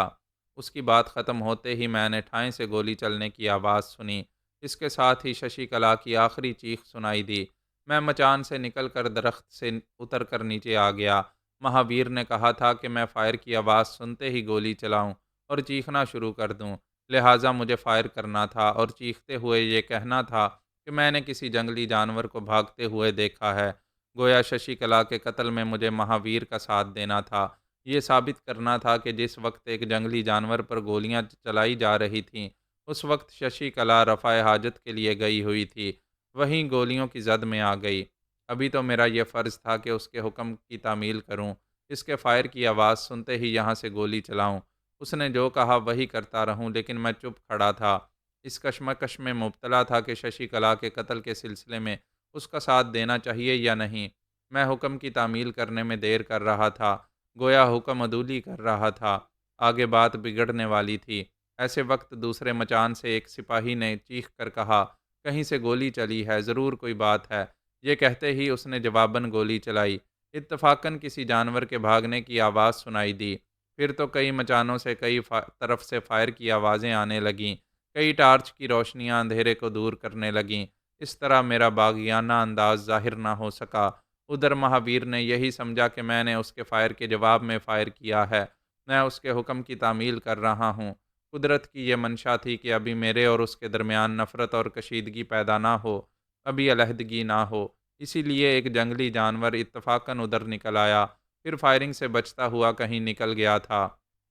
दूसरी तरफ शोर मचा कि रानी शशिकला को गोली लग गई है, उसका देहांत हो चुका है। मैं मुसल्ला सिपाहियों के साथ वहां पहुंचा तो शशिकला की लाश खैमे में पड़ी हुई थी। महावीर दोनों हाथों से सर थामे बैठा हुआ था। हमें देखते ही उठकर खड़ा हो गया। गुस्से से कहने लगा, अंधेरे में सोच समझ कर गोलियां चलाई जाती हैं। पता नहीं किसकी गोली ने मेरी शशि को मुझसे छीन लिया है। फिर वो रानी के पास बैठकर उसका हाथ थाम कर बोला, मैं किस गोली चलाने वाले को इल्ज़ाम दूं, किसको मौत की सज़ा सुना दूं? आह रानी, किसी कातिल को सज़ा नहीं मिलेगी तो तुम्हारी आत्मा को शांति नहीं मिलेगी। आह मैं क्या करूं? यहाँ सब ही वफादार हैं, किसी ने तुमसे दुश्मनी नहीं की। मैं चुपचाप सर झुकाए खड़ा था। वो इसे कत्ल करने के बाद सबके सामने आंसू बहा रहा था। ना कोई सोच सकता था, ना शुबा कर सकता था कि उसे कत्ल किया गया है। यही साबित होने वाला था कि वो इत्तफाकन गोलियों की जद में आ गई थी। आखिर को वो राजा था, कोई उस पर शुबा नहीं कर सकता था। मैं कत्ल की इस वारदात का चश्मदीद गवाह नहीं था, मगर अपनी गैर मामूली समात के ज़रिए यकीन से कह सकता था कि वही शशिकला का कातिल है। लेकिन ना कोई इस बात को मानता और ना ही मैं किसी पर अपनी गैर मामूली सलाहियतें ज़ाहिर करने वाला था। दूसरे दिन उसकी अर्थी उठाई गई, चिता जलाई गई। आसपास के राजवाड़ों से राजे महाराजे और बेशुमार रिश्तेदार आए। सब ने राजा महावीर से हमदर्दी की। शशिकला की आत्मा की शांति के लिए दुआएं की। बेचारी अपने पिया की निशानी 2 बरस की दूध पीती बच्ची छोड़कर गई थी। उसे किसी आया के हवाले कर दिया जाता। वो महल के किसी हिस्से में पड़ी जिंदगी गुजारती रहती।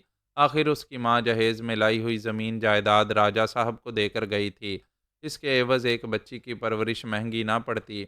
महावीर के हुक्म से राजगढ़ में 7 दिनों तक सोग मनाया गया।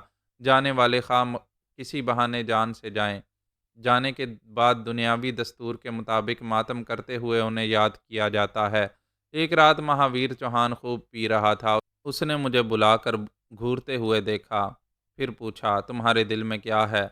मैंने बेख्तियार कहा, मेरे दिल में खुदा है। खुदा की नहीं, इंसानों की बात करो।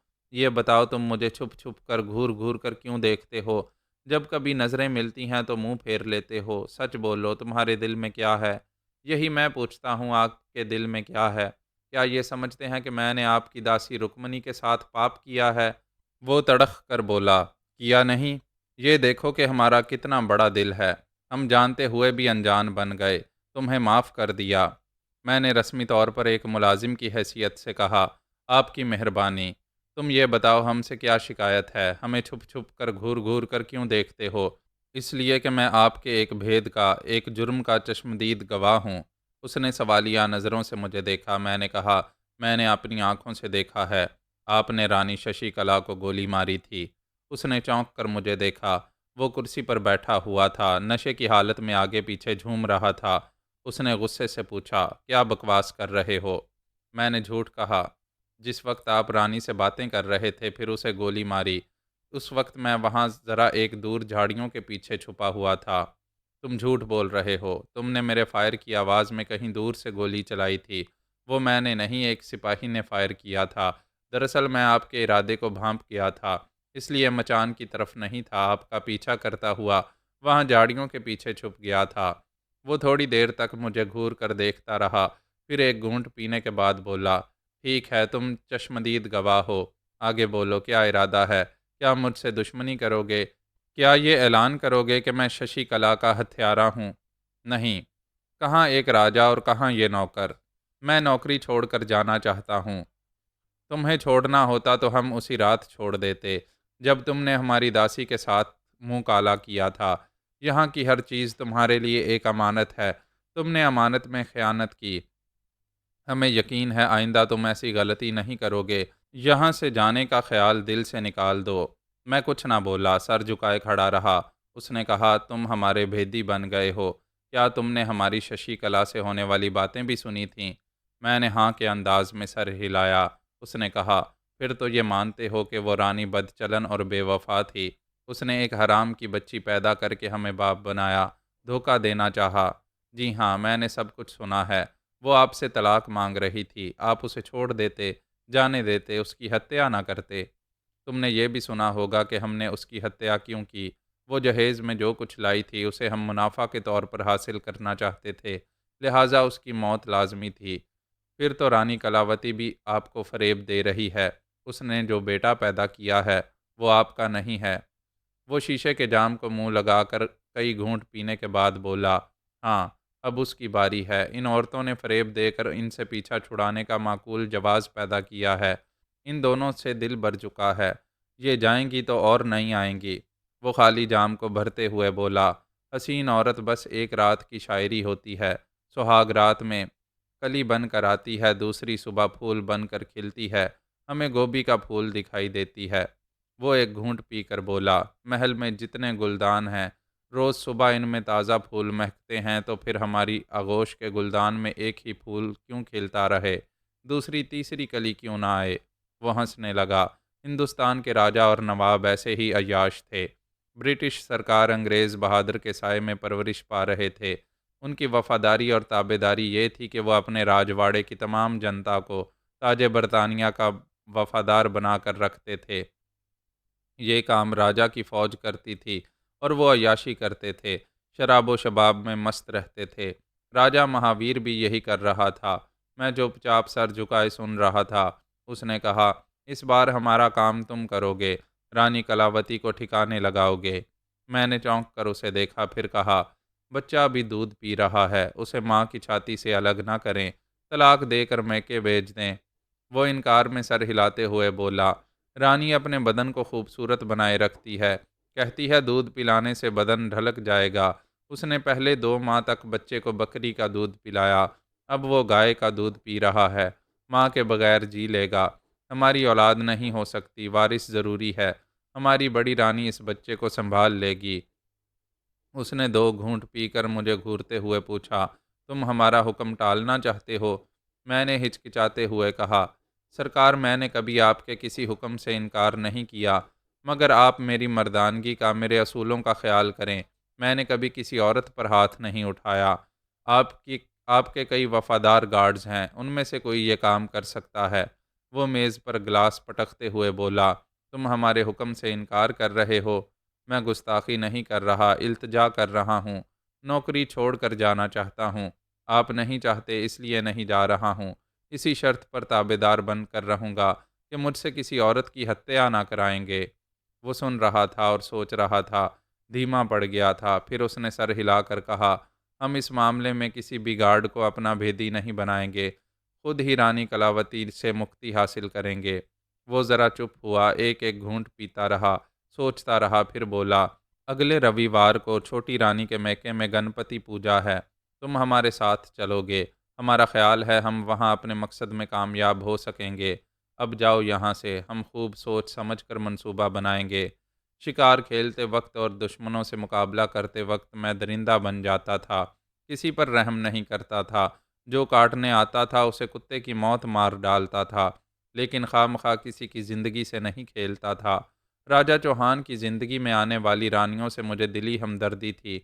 वो बेचारियां राजा को अपने बच्चों का बाप बनाने के लिए गुनाहों की दलदल में धंस गई थीं। अब एक एक करके मौत की तरफ जा रही थीं। उत्तर प्रदेश में एक छोटे से राजवाड़े का नाम भीमपारा था। रानी कलावती वहाँ के राजा पृथ्वी वल्लभ की बेटी थी। मैं राजा महावीर के शाही काफिले के साथ वहाँ पहुँचा तो वहाँ के राजा ने अपनी बेटी और दामाद का गर्मजोशी से इस्तकबाल किया। बाल्फाज दीगर अपनी बेटी की मौत को खुशामदीद कहते हुए गले लगाया। मेरे अंदर बेचैनी सी थी।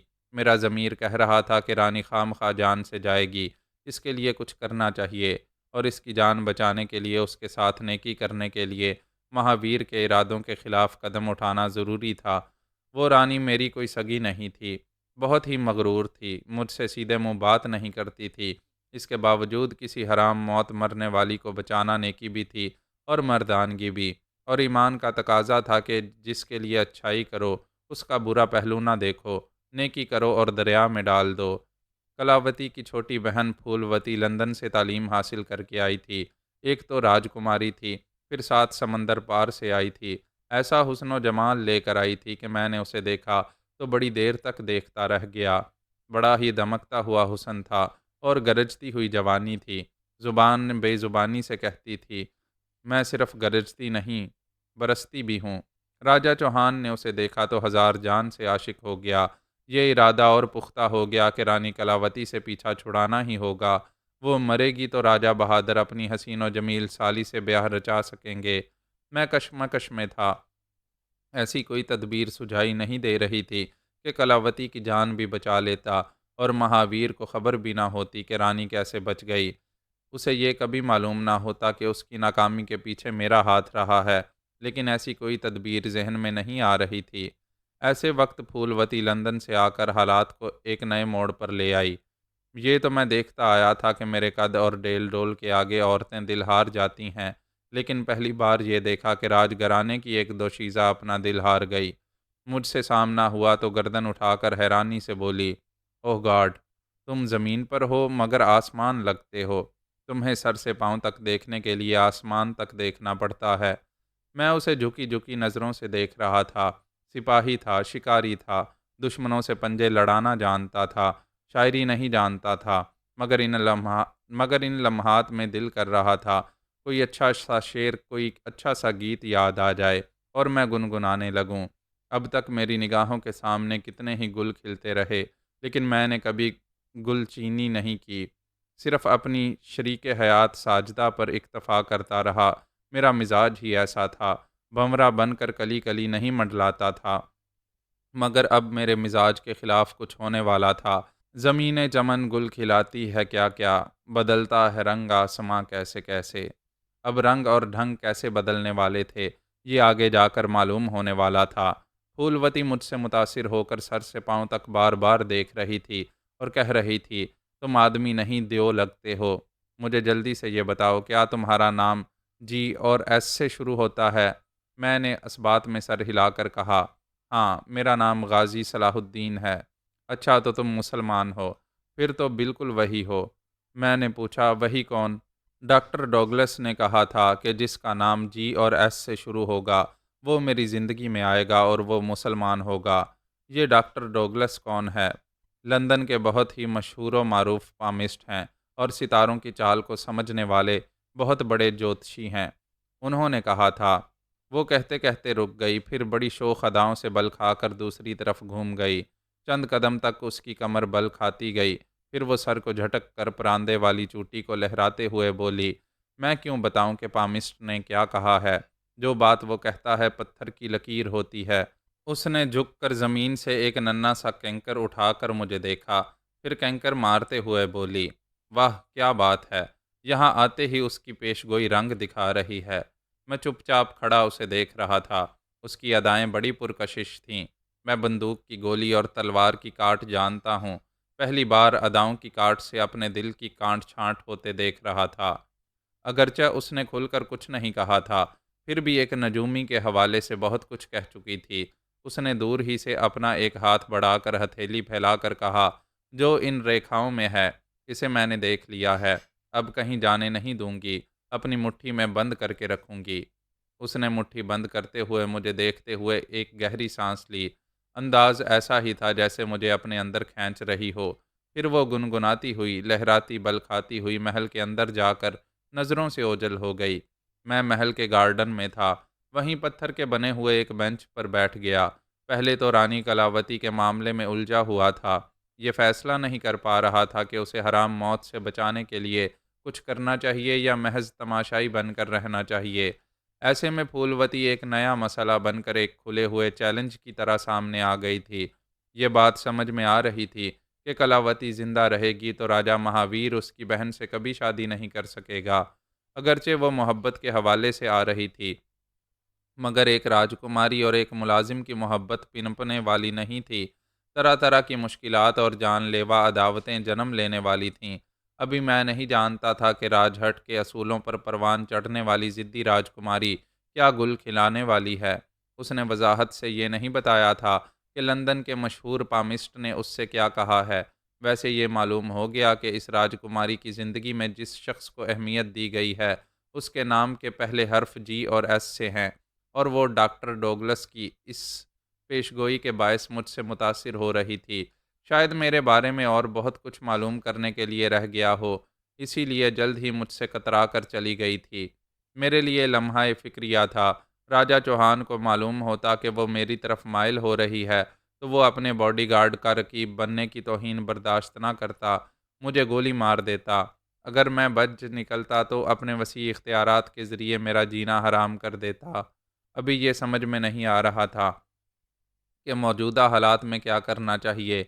जिस्मानी क़ुव्वतों का मुज़ाहिरा करना हो तो मैं एक वक्त में दर्जनों दुश्मनों से टकरा जाता हूँ, लेकिन पहली बार जिस्मानी नहीं ज़हनी उलझन में मुब्तला हो रहा था। ऐसे वक्त जी कर रहा था कि इन झमेलों से दूर रहने के लिए कहीं चला जाऊँ, किसी वीराने और सन्नाटे में तन्हा रहकर सोचूँ और समझूँ कि मुझे आगे क्या करना चाहिए। पृथ्वी वल्लभ ने अपनी बेटी और दामाद का दिल बहलाने के लिए हुक्म दिया कि खुले मैदान में खेल तमाशे किए जाएं। फूलवती ने लंदन में घुड़सवारी और राइफल शूटिंग की तरबियत हासिल की थी। वो अपनी प्रजा के सामने, खसूसन मेरे सामने, अपनी घुड़सवारी के कमालात दिखाना चाहती थी। रेस के मैदान में जाने वाले घोड़ों को थोड़ी सी शराब पिलाई जाती है। फूलवती ने सवारी के लिए जिस घोड़े का इंतखाब किया था, उसे अपनी मौजूदगी में शराब पिलाई। साइस को हुक्म दिया कि घोड़े को मुकर्ररा मिकदार से ज़्यादा पिलाई जाए, ताकि वो बेज़ुबान मस्ती में रहे और उसके इशारों पर नाचता रहे। महल के सामने खुले मैदान में बड़ा सा पिंडाल सजाया गया था।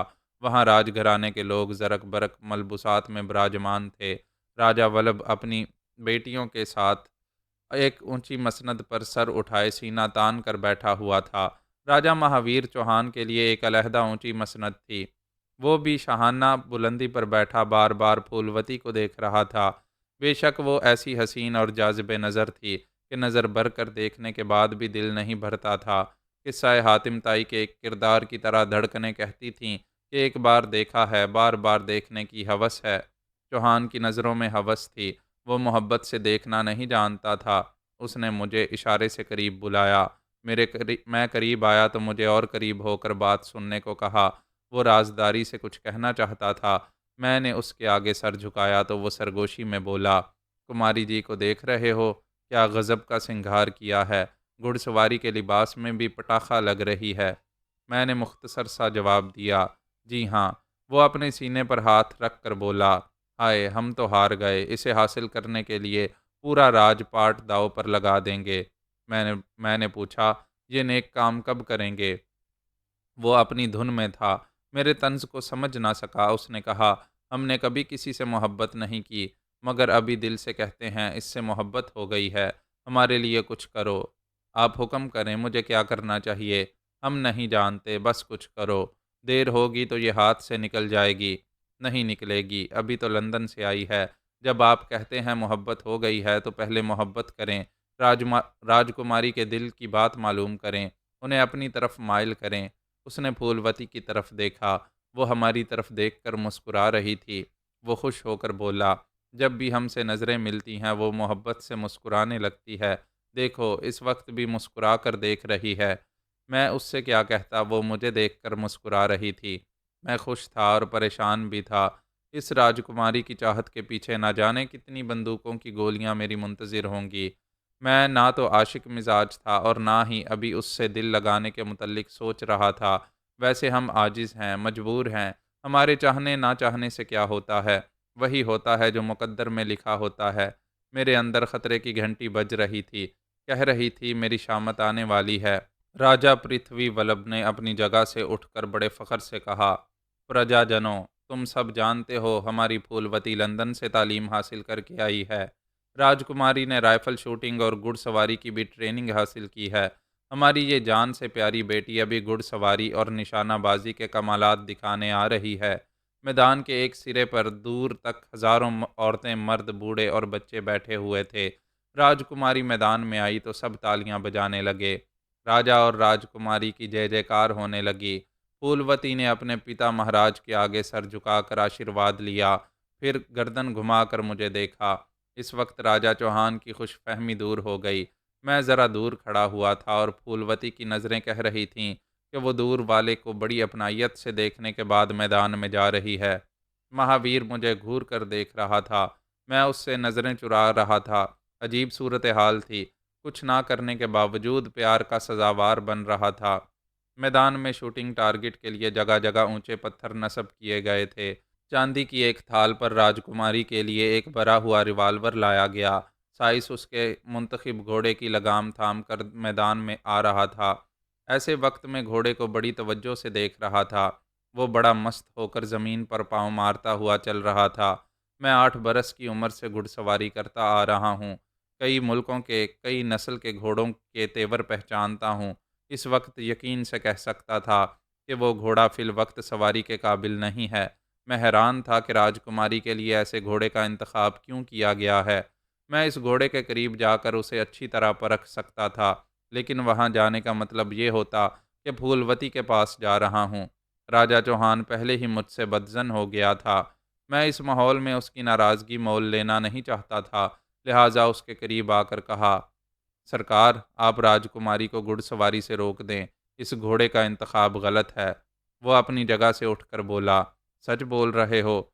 वो मेरे तजर्बात को, मेरी सलाहियतों को मानता था। मेरा जवाब सुने बगैर ही तेज़ी से चलता हुआ मैदान की तरफ जाते हुए बोला, फूलवती जी रुक जाओ, ये घोड़ा सवारी के काबिल नहीं है। फूलवती घोड़े पर सवार होकर बोली, जीजा जी मैंने लंदन में ट्रेनिंग हासिल की है। घोड़ों को आपसे ज़्यादा पहचानती हूँ। वो बोला, इस वक्त मैं तुमसे ज़्यादा इस घोड़े को समझ रहा हूँ। उसने कहा, अगर समझ रहे हैं तो बताएं इसमें क्या खराबी है? मुझे क्यों दूसरा घोड़ा लेना चाहिए? इस सवाल का जवाब महावीर के पास नहीं था। वो नहीं जानता था कि इसमें खराबी क्या है। उसने सर घुमाकर मेरी तरफ देखा, फिर इशारे से अपनी तरफ बुलाया। मैं दौड़ता हुआ उधर जाने लगा। उसी वक्त फूलवती ने घोड़े को एड़ लगाई। वो एक झटके से आगे बढ़ गया और एक समत सरपट दौड़ने लगा। फूलवती बड़े मजबूत इरादों की मालिका थी।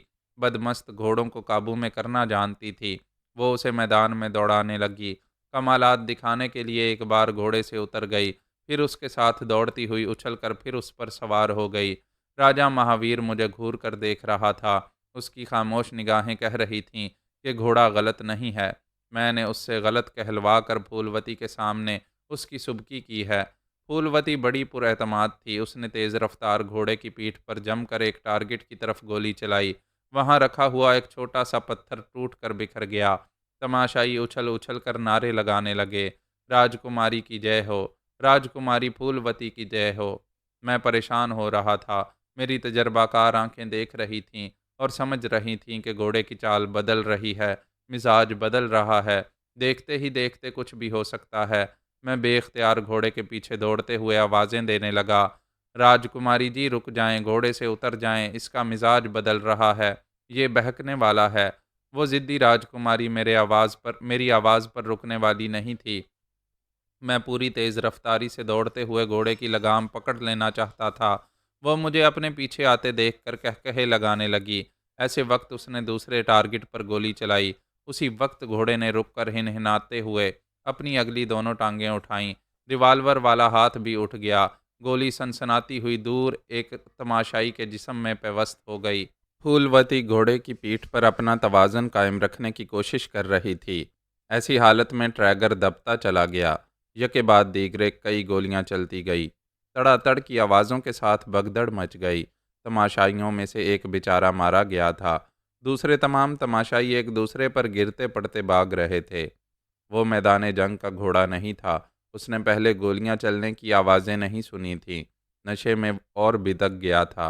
बिदकने की एक और वजह शराब की कसीर मिकदार थी। अब नशा सर चढ़ कर बोल रहा था। वह फूलवती के काबू में नहीं आ रहा था। जिधर तमाशाई भाग रहे थे उधर दौड़ लगा रहा था।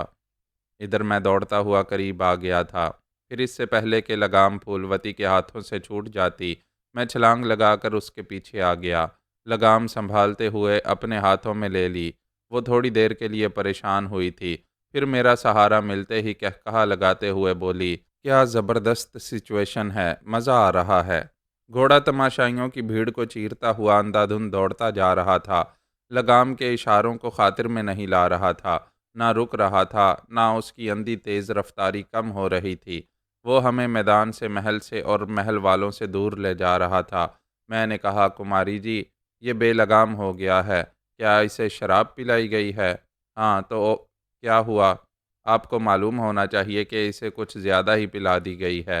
वो हंसते हुए बोली, जानती हूँ, मैंने इंजॉय करने के लिए ज़्यादा पिलाई है। मैंने हैरान होकर कहा, या खुदा, क्या आप जानती थीं कि ऐसा होगा? इस हद तक नहीं जानती थी कि तुम्हारी गोद में आ जाऊंगी।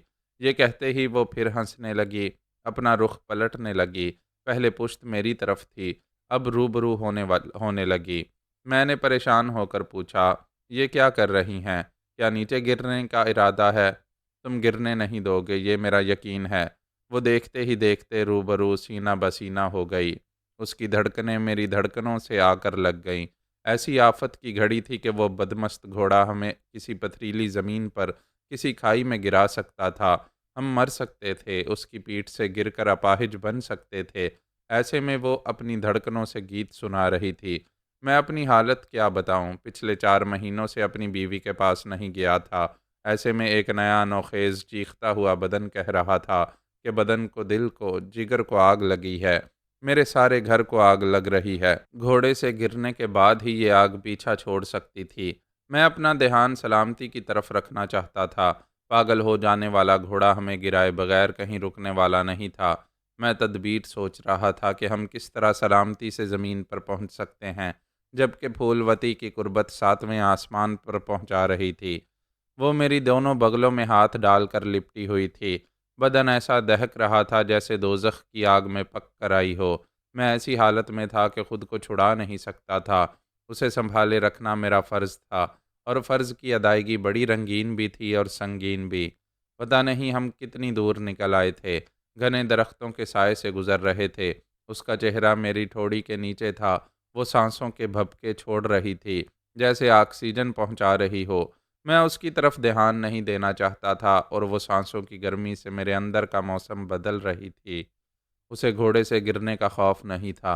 ये यकीन था कि मैं बॉडीगार्ड हूँ, बदन का मुहाफ़िज़ हूँ, उसे हर हाल में तहफ़्फ़ुज़ और सलामती दूँगा। इसलिए वो अपना काम कर रही थी और मैं उलझ-उलझ कर बचाव की तदबीर सोच रहा था। घोड़े की तेज़ रफ़्तारी कम नहीं हो रही थी। मैंने आगे कुछ फ़ासले पर एक दरख़्त की झुकी हुई शाख़ देखी। फूलवती से कहा, मुझसे अच्छी तरह लिपट जाओ, मुझे मज़बूती से जकड़ लो। वो तो मैंने जकड़ लिया है, अब तो कभी नहीं छोड़ूँगी। घोड़ा इस मतलूबा दरख़्त के नीचे से गुज़रने जा रहा था। मैंने उसकी लगाम छोड़ दी। एकदम से उछलकर झुकी हुई शाख़ को थाम लिया। उसे दोनों हाथों की गिरफ्त में लेते ही घोड़ा हमारे नीचे से निकलता चला गया। उसके वहम गुमान में भी ना था कि मैं बदमस्त बेलगाम घोड़े से यूं निजात हासिल कर लूँगा। वो मुझसे लिपटी हुई दरख्त की शाख से लटक रही थी, हैरानी से दीदे फैलाए मुझे देख रही थी। हम ज़्यादा बुलंदी पर नहीं थे। मैंने शाख को छोड़ दिया। उसने नीचे गिरने के खौफ से चीख मारते हुए आंखें बंद कर लीं। अगरचे वो दलेर थी, मगर औरत भी थी। बंद आंखों के पीछे से अंदाज़ा किया कि नीचे आ गई है। उसने आंखें खोल कर देखा। मैं घास पर पड़ा हुआ था और वो मेरे ऊपर लदी हुई थी। उसे एक ज़रा सी चोट नहीं आई थी। वो तो यूं भी मुझ पर लदी हुई थी। खुशी के मारे और ज़्यादा लिपट गई। मेरे चेहरे को इधर उधर से चूमने लगी। मैं उसकी बेबाकी से परेशान हो रहा था। वो राजकुमारी थी, कुछ भी कर सकती थी। मैं रोकने टोकने के लिए उसे जबरन अपने ऊपर से हटा नहीं सकता था। फिर भी हिचकिचाते हुए बोला, ये आप क्या कर रही हैं? मुझे यहाँ से उठने दें। उसने पूछा, क्या मैं बोझ लग रही हूँ? ये बात नहीं है। मगर मगर एक सुंदर राजकुमारी तुम पर मेहरबान हो रही है और तुम अगर मगर कर रहे हो। यही तो गड़बड़ वाली बात है। आप राजकुमारी हैं, मैं एक बॉडीगार्ड हूँ। तो फिर मेरे बदन की हिफाजत करो, मैं बिखर रही हूँ। मुझे समेट लो। मैं सिर्फ सरकश घोड़े को ही नहीं, जज्बात को भी काबू रखना जानता हूँ। हम दोनों को अपनी अपनी हद में रहना चाहिए। वो बड़े ही जज्बाती अंदाज में मेरे मेरे चट्टानी बदन पर कसमसा रही थी और कह रही थी, डॉक्टर डोगलस ने कहा है, मैं तुम्हें पाने के बाद हद से गुजर जाऊंगी। वो पामिस्ट मुझे कैसे जानता है? तुम्हें नहीं जानता। तुम्हारे नाम के पहले हरूफ बता चुका है। फिर उसने ये भी कहा था कि जो भी जी और एस वाला मेरी ज़िंदगी में आएगा, वो मेरे धर्म का नहीं होगा। और तुम मेरी तरह हिंदू नहीं हो, मुसलमान हो। ज़रा सोचो, गौर करो। तुम हिंदू हो, मैं मुसलमान हूँ। तुम राजकुमारी हो, मैं एक मुलाजिम हूँ। फिर ये कि मैं शादीशुदा हूँ, कोई फ़र्क नहीं पड़ता। तुम्हारे दीन में 4 शादियों की इजाज़त है। तुम मुझे अपनी दुल्हन बनाओगे? मैंने हैरानी से पूछा, क्या तुम्हारे पिता महाराज और राजघराने के लोग राज़ी हो जाएंगे? नहीं होंगे, मगर पामिस्ट ने कहा था, हम दोनों मुखालफिन से लड़ते रहने और बड़े ही थका देने वाले इंतज़ार के बाद एक हो जाएंगे। तो फिर इंतज़ार करो।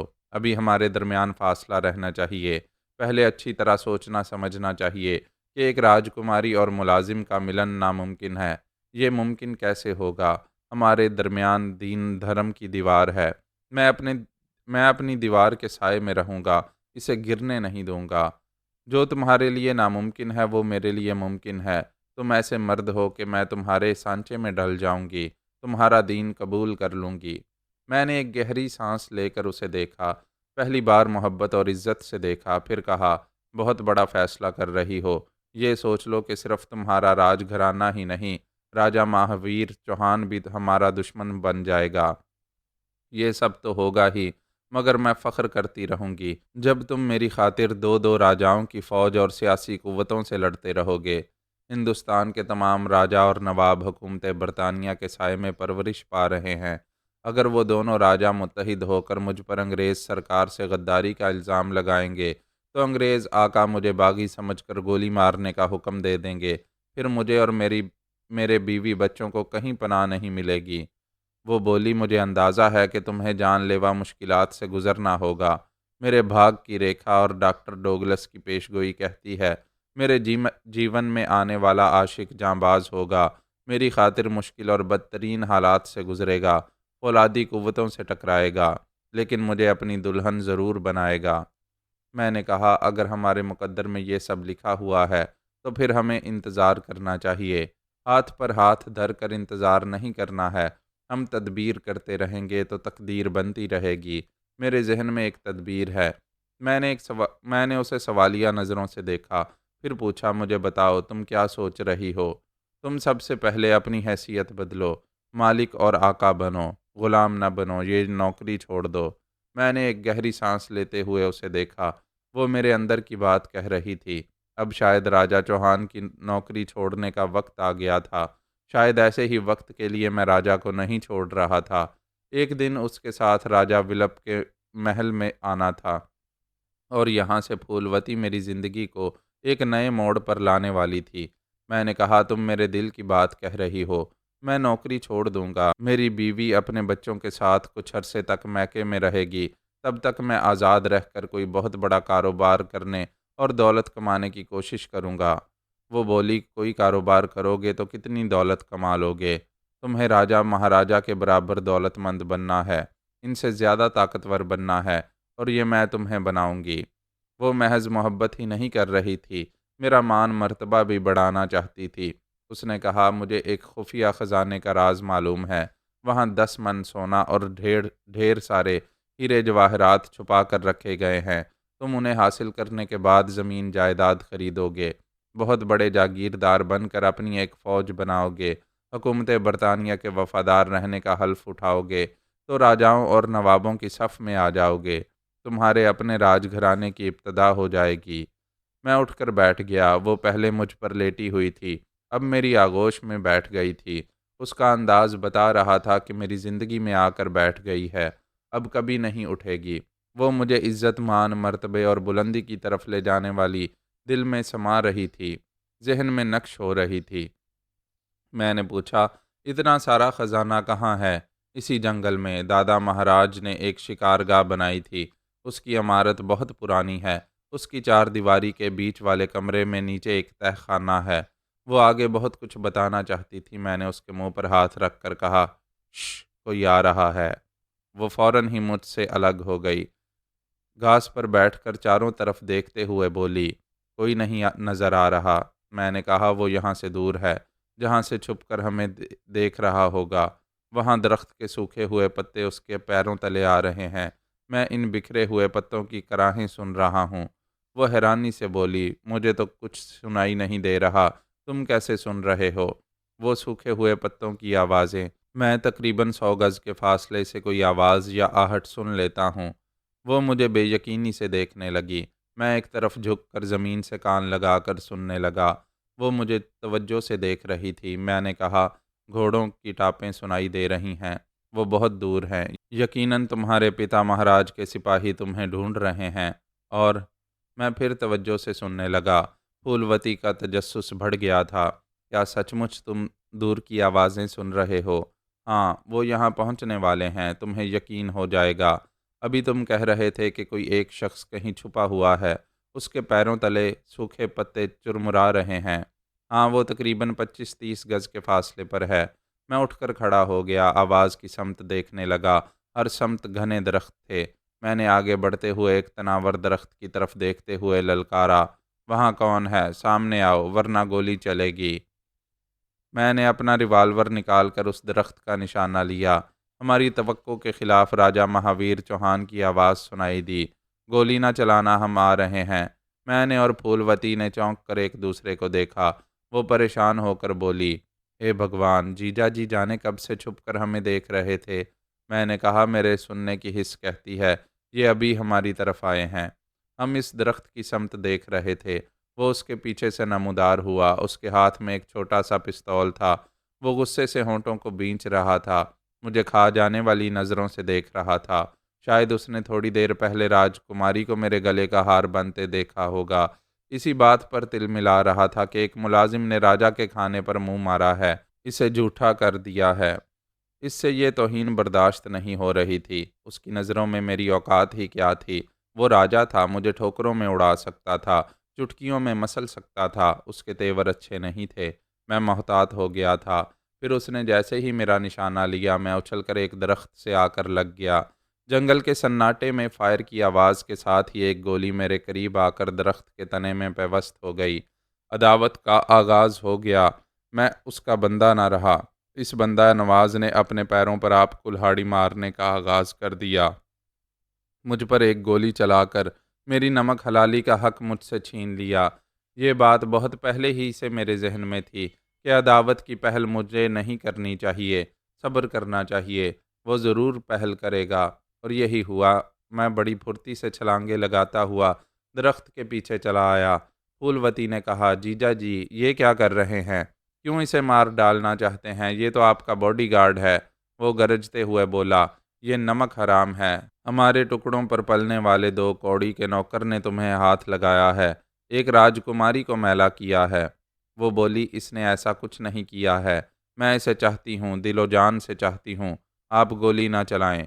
वो गुस्से से और भड़क गया, थूकते हुए बोला, थू है तुम पर। एक नौकर को अपनी सुंदरता, अपनी जवानी देने से पहले हमारे पास आओ, पहले हमें खुश करो। जब बेहया बेगैरत बनना ही है तो इसकी शुरुआत हमसे करो।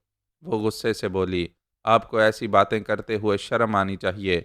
मेरी दीदी आपकी धर्म पत्नी है। वो हकारत से बोला, कहाँ की दीदी, कहाँ की धर्म पत्नी? उसे तो तुम गोली मारकर अपने यार के साथ इधर आई हो। वो बेचारी तो स्वर्गवास हो चुकी है। वो सदमे से चीख कर बोली, नहीं, मेरी दीदी जिंदा हैं, मैंने उन्हें गोली नहीं मारी। आप झूठ क्यों बोल रहे हैं? वो बोला, वहाँ पिंडाल में तुम्हारे पिता महाराज और पूरे राजघराने ने अपनी आंखों से देखा है। तुम अंधाधुंध फायर कर रही थी, एक तमाशाई मर गया, दो जख्मी हुए और एक गोली तुम्हारी दीदी को दुनिया से ले गई। मैंने दरख्त के पीछे से कहा, आज से ना तुम मेरे लिए राजा हो, ना मैं तुम्हारा बॉडीगार्ड हूँ। मैं राजकुमारी फूलवती से कह रहा हूँ, ये बहुत ही मक्कार है। इसने शिकारगाह में होने वाली अंधी फायरिंग के दौरान अपनी दूसरी रानी शशिकला को गोली मारी थी। यहाँ तुम बदहवासी में गोलियां चला रही थीं, इसने यहाँ भी इसी तरह फ़ायदा उठाया होगा। मैं कसम खा कर कहता हूँ, ये तुम्हारी दीदी को कत्ल करने की नीयत से आया था। इसने मेरी तरफ गोली चलाई। मैं दरख्त के पीछे था, फूलवती से कह रहा था, तुमने अपनी बहन की हत्या नहीं की है। इसके किसी सिक्योरिटी गार्ड ने अंधाधुंध फायरिंग के दौरान फ़ायदा उठाते हुए इस कमबख्त के हुक्म की तामील की होगी। वो मेरी बातें सुन रही थी और नफ़रत से महावीर को देख रही थी। एक एक कदम पीछे हटती हुई मेरी तरफ दरख्त के पीछे आना चाहती थी। मैंने कहा, राजकुमारी मैं फिर कहता हूँ, घोड़ा सरकश हो गया था, तुम बदहवासी में फायर करती जा रही थीं। इस चालबाज ने मौका से फ़ायदा उठाकर तुम्हारी दीदी को मौत के घाट उतार दिया है। ऐसा कहते वक्त मेरी नज़रें महावीर के पिस्तौल पर थीं। वो अच्छी तरह समझ गया था कि राजकुमारी को हासिल नहीं कर सकेगा। उसने झुंझलाकर उसका निशाना लिया। मैंने उसी लम्हे गोली चलाई। उसे कत्ल करके कानूनी गिरफ्त में नहीं आना चाहता था। गोली उसके हाथ पर लगी, पिस्तौल ज़मीन पर गिर पड़ा। इसने फ़ौरन ही झुककर उसे उठाना चाहा। मैंने दूसरा फायर किया। गोली उसके पैरों के पास घास के तिनके उड़ाती हुई गुजर गई। वो लड़खड़ाता हुआ पीछे चला गया। मैंने कहा, जिंदा रहना चाहते हो तो पिस्तौल से दूर रहो। फूलवती दौड़ती हुई पिस्तौल के पास गई, फिर उसे ज़मीन पर से उठाकर उसका निशाना लेते हुए बोली, मेरी दीदी का कातिल यहाँ से ज़िंदा नहीं जाएगा। मैंने उसकी तरफ जाते हुए कहा, इसे गोली ना मारना, हमें कत्ल के केस में नहीं उलझना चाहिए। वो उसे नफ़रत से देखते हुए बोली, तुमने कहा था, थू है मुझ पर, मैं अपनी सुंदरता और जवानी एक नौकर को दे रही हूँ। तुम मुझे बेहया और बदचलन कहकर अपनी आगोश में बुला रहे थे। उसने एक फायर किया। गोली उसके एक बाजू का गोश्त उधेड़ती हुई गुजर गई। वो तकलीफ से कराहते हुए दूसरे हाथ से उस बाजू को थामना चाहता था। इससे पहले ही एक और फायर की आवाज़ गूंजी। दूसरा बाजू भी जख्मी हो गया। उसके दोनों हाथ बेजान से होकर कटी हुई शाखों की तरह झूलने लगे। वो सीना तान कर लचकती मटकती हुई उसके बिल्कुल करीब आकर बोली, मुझे अपनी आगोश में बुला रहे थे, लो मैं आ गई, मुझे बाजुओं में भर लो। सारी मर्दानगी सलामती से कायम रहती है। वो बेजान बाजुओं से उसे छू भी नहीं सकता था। तकलीफ से कराहते हुए मुझसे कह रहा था, कुमारी जी को समझाओ, मेरी हत्या करने के बाद तुम सब मुसीबत में पड़ जाओगे।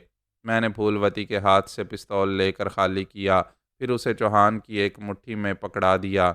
इसके बाद फूलवती से कहा, आपने इसके सामने कह दिया, किसी और के सामने मुझसे मोहब्बत करने, मुझे दिलो जान से चाहने वाली बातें ना करना। वो पलटकर मेरे करीब हो गई, मेरी गर्दन में बाहें डालकर बोली, मैं किसी से नहीं डरती, डंके की चोट पर तुमसे प्यार करती रहूंगी। मैंने कहा, आपके पिताजी महाराज, आपका राजघराना, आपकी हिंदू बरादरी एक मुसलमान को बर्दाश्त नहीं करेगी। सब ही इस राजा चौहान की हिमायत में बोलेंगे। हम ये साबित नहीं कर सकेंगे कि इसने आपकी दीदी की हत्या की है या कराई है। वो सोच में पड़ गई। मैंने कहा, हालात को समझें, हमें बड़ी हिकमत अमली से काम लेना है। पहले मुझे इन राजाओं के बराबर मकाम हासिल करने दें। तुम मुझे आप ना कहो, तुम कहो। जो चाहोगी वही कहूँगा, फिलहाल आप कहने दो। उसने सर घुमाकर महावीर चौहान को देखा, फिर मुझसे कहा, अगर तुम चाहते हो कि अभी अपने प्यार का ऐलान ना करूं तो मेरी दीदी के इस हत्यारे के सामने मुझे प्यार करो। मैंने हिचकिचाते हुए पूछा, ये क्या कह रही हो? कोई सवाल ना करो, बहस करोगे तो मेरी इंसल्ट होगी। ये समझेगा मैं प्यार के काबिल नहीं हूँ। तुम तो प्यार के आसमान से उतर कर आने वाली अप्सरा हो। पहली ही मुलाकात में दिलो दिमाग पर छा गई हो। मैं आखिरी सांसों तक तुम्हें प्यार करता रहूँगा, मगर शादी से पहले हमें फासला रखना चाहिए। मैं कोई जिस्मानी रिश्ता करने, कोई पाप करने को नहीं कह रही हूँ। सिर्फ प्यार करो, इसे दिखाओ कि मैं तुम्हारी मलकियत हूँ।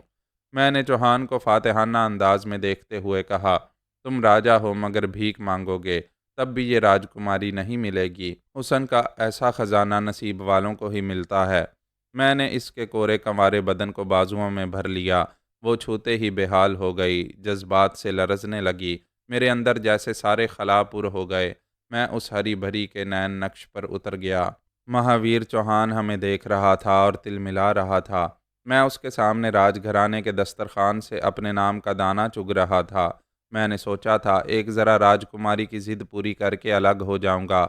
ऐसा सोचते वक्त औरत की मकनातीसी कुव्वत को भूल गया था। वो भूला हुआ सबक याद दिला रही थी और मैं सहरज़दा होकर सबक के मानी और मफहूम में डूबता चला जा रहा था। अगर वो रकीब मौजूद ना होता और मुकम्मल तन्हाई होती तो शायद हम उंगली पकड़ते पकड़ते पांचे पकड़ने तक पहुंच जाते।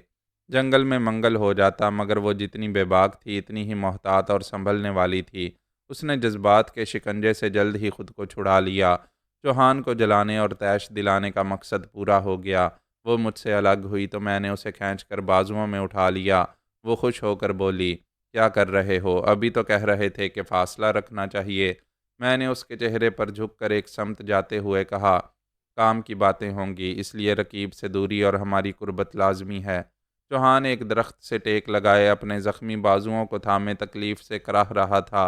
हमें बेबसी से देख रहा था। हम उससे दूर आकर रुक गए। मैंने कहा, काम की बातें करो। मुझे इन राजाओं से बरतर और धनवान होना है। वो तो होना ही है। तुमने ख़जाने का पता बताया है। मैं शिकारगाह के उस दरमियानी कमरे तक पहुंच जाऊंगा। ये बताओ, तहखाने में जाने का चोर रास्ता कहाँ से है? वो बोलने से पहले और आगे आकर गले लग गई। बहुत दूर महावीर को देखकर मुस्कुराते हुए बोली, वो हमें देख रहा है और जल भुन कर कबाब हो रहा है। वो और जलेगा, मरेगा। मुझे उसे कुचल कर आगे निकलना है। चोर रास्ता बताओ। वो बोली, वो कमरा एक पूजा घर है। उसे एक मंदिर की तरह आरास्ता किया गया है। दीवारों पर, छत पर, ना ही फर्श पर कहीं कोई चोर दरवाज़ा है। तलाश करने वाले थक हार जाएंगे। ये मान जाएंगे कि नीचे कोई तहखाना नहीं। मैंने कहा, जबकि है, मगर तलाश करने वालों को दिखाई नहीं देता। क्या वहाँ कोई जादुई अमल किया गया है? वो इनकार में सर हिलाकर बोली, कोई जादू मंतर नहीं किया गया है। एक खूबसूरत से चबूतरे पर कृष्ण कन्हैया की मूर्ति है। उनके होंठों से बांसुरी लगी हुई है। उनके कदमों तले वो चौर रास्ता है। समझ गया। इस मूर्ति को हटाते ही वो रास्ता नजर आएगा। नहीं, मूर्ति अपनी जगह से नहीं हटेगी। उसे हटाने के लिए जोर लगाओगे तो वो टूट जाएगी। दरवाज़ा फिर कभी नहीं मिलेगा। बड़ा पेचीदा रास्ता है। तरीकाकार मालूम हो जाए तो फिर पेचीदगी और उलझन ख़त्म हो जाती है। तुम वहाँ पहुँचकर भगवान की मूर्ति को दोनों हाथों से थाम कर दाएं तरफ घुमाओगे तो वो एक दायरे की सूरत में घूम जाएगी। फिर बाएं तरफ घुमाओगे, घुमाकर उसे पहली वाली पोजीशन में लाओगे। वो ज़रा चुप रहकर बोली, बज़ाहिर कुछ नहीं होगा, मगर दूसरी बार इसी तरह पहले दाएं तरफ फिर बाएं तरफ घुमाओगे तो चमत्कार होगा। भगवान कृष्ण की मूर्ति में जैसे जान पड़ जाएगी। वैसे तो वो बेजान रहेंगे, मगर उनकी बांसुरी बजने लगेगी। मैंने पूछा, क्या मुरली की धुन के साथ चोर दरवाज़ा खुलेगा? नहीं, तुम उसकी धुन को गौर से सुनोगे। जे जगदीश हरे की धुन 4 बार सुनाई दे तो तुम भगवान की मूर्ति को फिर दोनों हाथों से थाम कर दाईं तरफ घुमाओगे। मैंने कहा, वो पूरी तरह घूम जाएगी तो फिर उसे बाएं तरफ घुमाऊंगा। इसे पहले वाली पोजीशन में लाऊंगा। वो इस बात में सर हिलाकर बोली, तब वो मूर्ति एक तरफ खिसकती चली जाएगी और उसकी जगह फर्श में खला पैदा हो जाएगा। जहाँ पहले जहाँ मूर्ति थी वहाँ से एक जीना तय खाने में जाता हुआ दिखाई देगा। क्या तुमने ये राज अपने पिता महाराज से मालूम किया है? हाँ, उनका कोई बेटा यानी हमारा कोई भाई नहीं है। इनके बाद वो सारा खजाना हम दोनों बहनों को मिलेगा। इसलिए पिता महाराज ने ये राज हम दोनों को बताया है। फिर वो बड़े सदमे से बोली, ये कमीना जीजा कह रहा है कि दीदी अब इस दुनिया में नहीं है।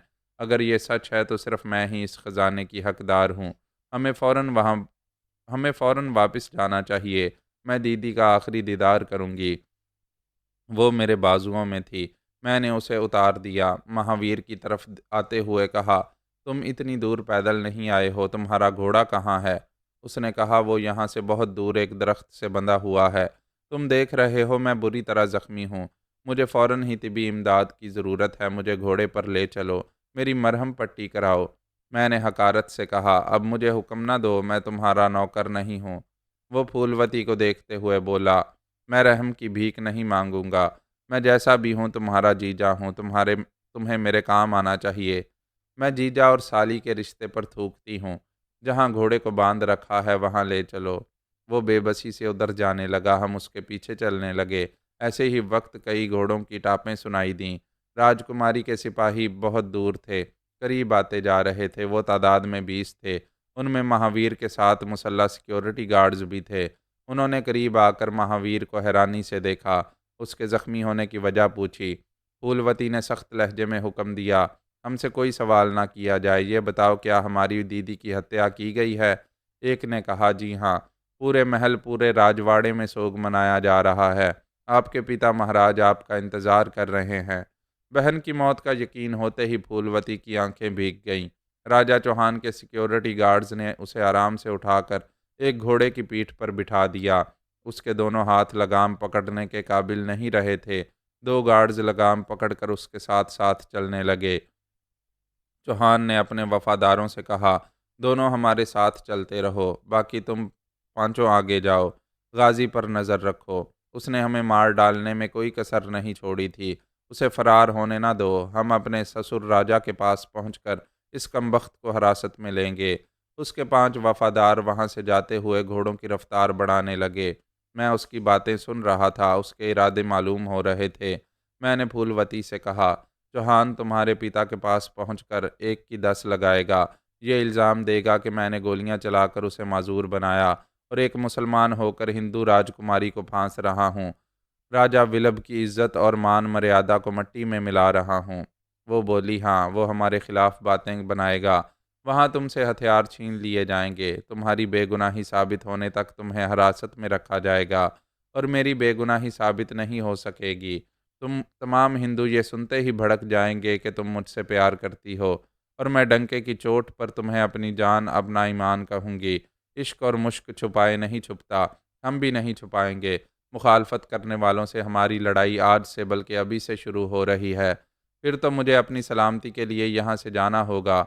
ज़रूर जाओ। तुम्हें ख़जाने का रास्ता बता चुकी हूँ। जितनी जल्दी हो सके उसे हासिल करो और राजाओं के मुकाबले में ताकतवर बन जाओ। हम अलग अलग घोड़ों पर साथ चल रहे थे। हमारे आसपास मुसल्ला सिपाही थे। उसने उनकी परवाह किए बगैर मेरी तरफ हाथ बढ़ाया। मैंने हाथ थाम लिया। उसने कहा, मैं इस एतमाद से रुखसत कर रही हूँ कि तुम जल्द ही मुझे यहाँ से ले जाने के लिए आओगे। मैं जल्द से जल्द आने की कोशिश करूँगा।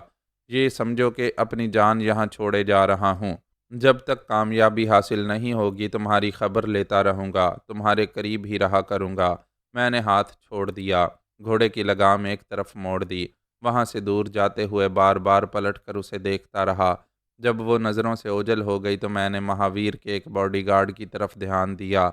उसकी आवाज़ और लबो लहजे पर तवज्जो दी। वह अपने साथियों के साथ फूलवती और उसके मुसल्ला सिपाहियों के करीब पहुंच गया था। कह रहा था, यहाँ गाजी दिखाई नहीं दे रहा। फूलवती ने नागवारी से पूछा, गाजी से तुम्हें क्या लेना है? गार्ड ने कहा, वो हमारे राजा साहब का मुजरिम है। हम उसे गिरफ्तार करके आपके पिता महाराज के पास ले जाएंगे। वो बोली, कोई उसे गिरफ्तार नहीं करेगा। वो मुजरिम नहीं है। तुम सब हमारे साथ महल में चलो। वो बोला, हम क्षमा चाहते हैं, आपका हुक्म नहीं मानेंगे। अपने राजा साहब की आज्ञा का पालन करेंगे। उनमें से एक गार्ड ने मुसल्ला सिपाहियों से पूछा, हमें बताओ वो किधर गया है। फूलवती ने गुस्से से कहा, खबरदार, कोई ना बताए कि वो किधर गया है, आगे बढ़ो, हमें फौरन महल में पहुंचना है। मुसल्ला सिपाही राजकुमारी के हुक्म से आगे बढ़ गए। चौहान के पांचों गार्ड्स रुक गए थे, घोड़ों की लगामें मोड़कर इधर उधर देख रहे थे। फिर एक ने सबको हुक्म देते हुए कहा, तुम उधर जाओ और तुम इधर जाओ और तुम पश्चिम की तरफ जाओ, और ज़्यादा दूर नहीं गया होगा वो, हम उसे पकड़ लेंगे। एक ने पूछा, कैसे पकड़ लेंगे, हम अलग अलग होकर जा रहे हैं और वो हाथी एक दो के बस का नहीं है, हम पांचों को एक साथ रहकर उसका मुकाबला करना होगा। उसके नज़दीक ना जाओ, मुकाबला ना करो, दूर से ही गोली मारकर ज़ख्मी करो, फिर वो लड़ने और फरार होने के काबिल नहीं रहेगा। मैं उनकी बातें सुन रहा था और समझ रहा था। अब वो मुख्तलिफ समतों में घोड़े दौड़ा रहे थे, उनमें से कोई ना कोई जल्द ही मेरी तरफ आने वाला था। मुझ पर ऐसा वक्त आया था कि कहीं जाए पनाह नहीं थी। मैं किसी भी राजा की ज़मीन पर नहीं रह सकता था। वो सब ही अपने जैसे राजा चौहान की हिमायत करने और मेरी मुखालफत करने वाले थे। दिल्ली, बम्बई और कोलकाता जैसे बड़े शहरों में छुप कर रह सकता था, जबकि बुज़दिलों की तरह छुपना नहीं चाहता था। वो राजा थे तो मुझे मुकाबले में महाराजा बनना था। वो खुफिया ख़जाना और वहाँ तक पहुँचने का रास्ता मेरे जहन में महफूज था। मैं जल्द अज़ जल्द वहाँ तक पहुँचने की फ़िक्र में था, लेकिन इससे पहले ताक़ुब करने वाले कुत्तों से पीछा छुड़ाना लाज़मी था। मैंने आगे बढ़ते बढ़ते घोड़े की लगाम खींच ली। एक छोटे से पहाड़ी टीले के पीछे रुक गया।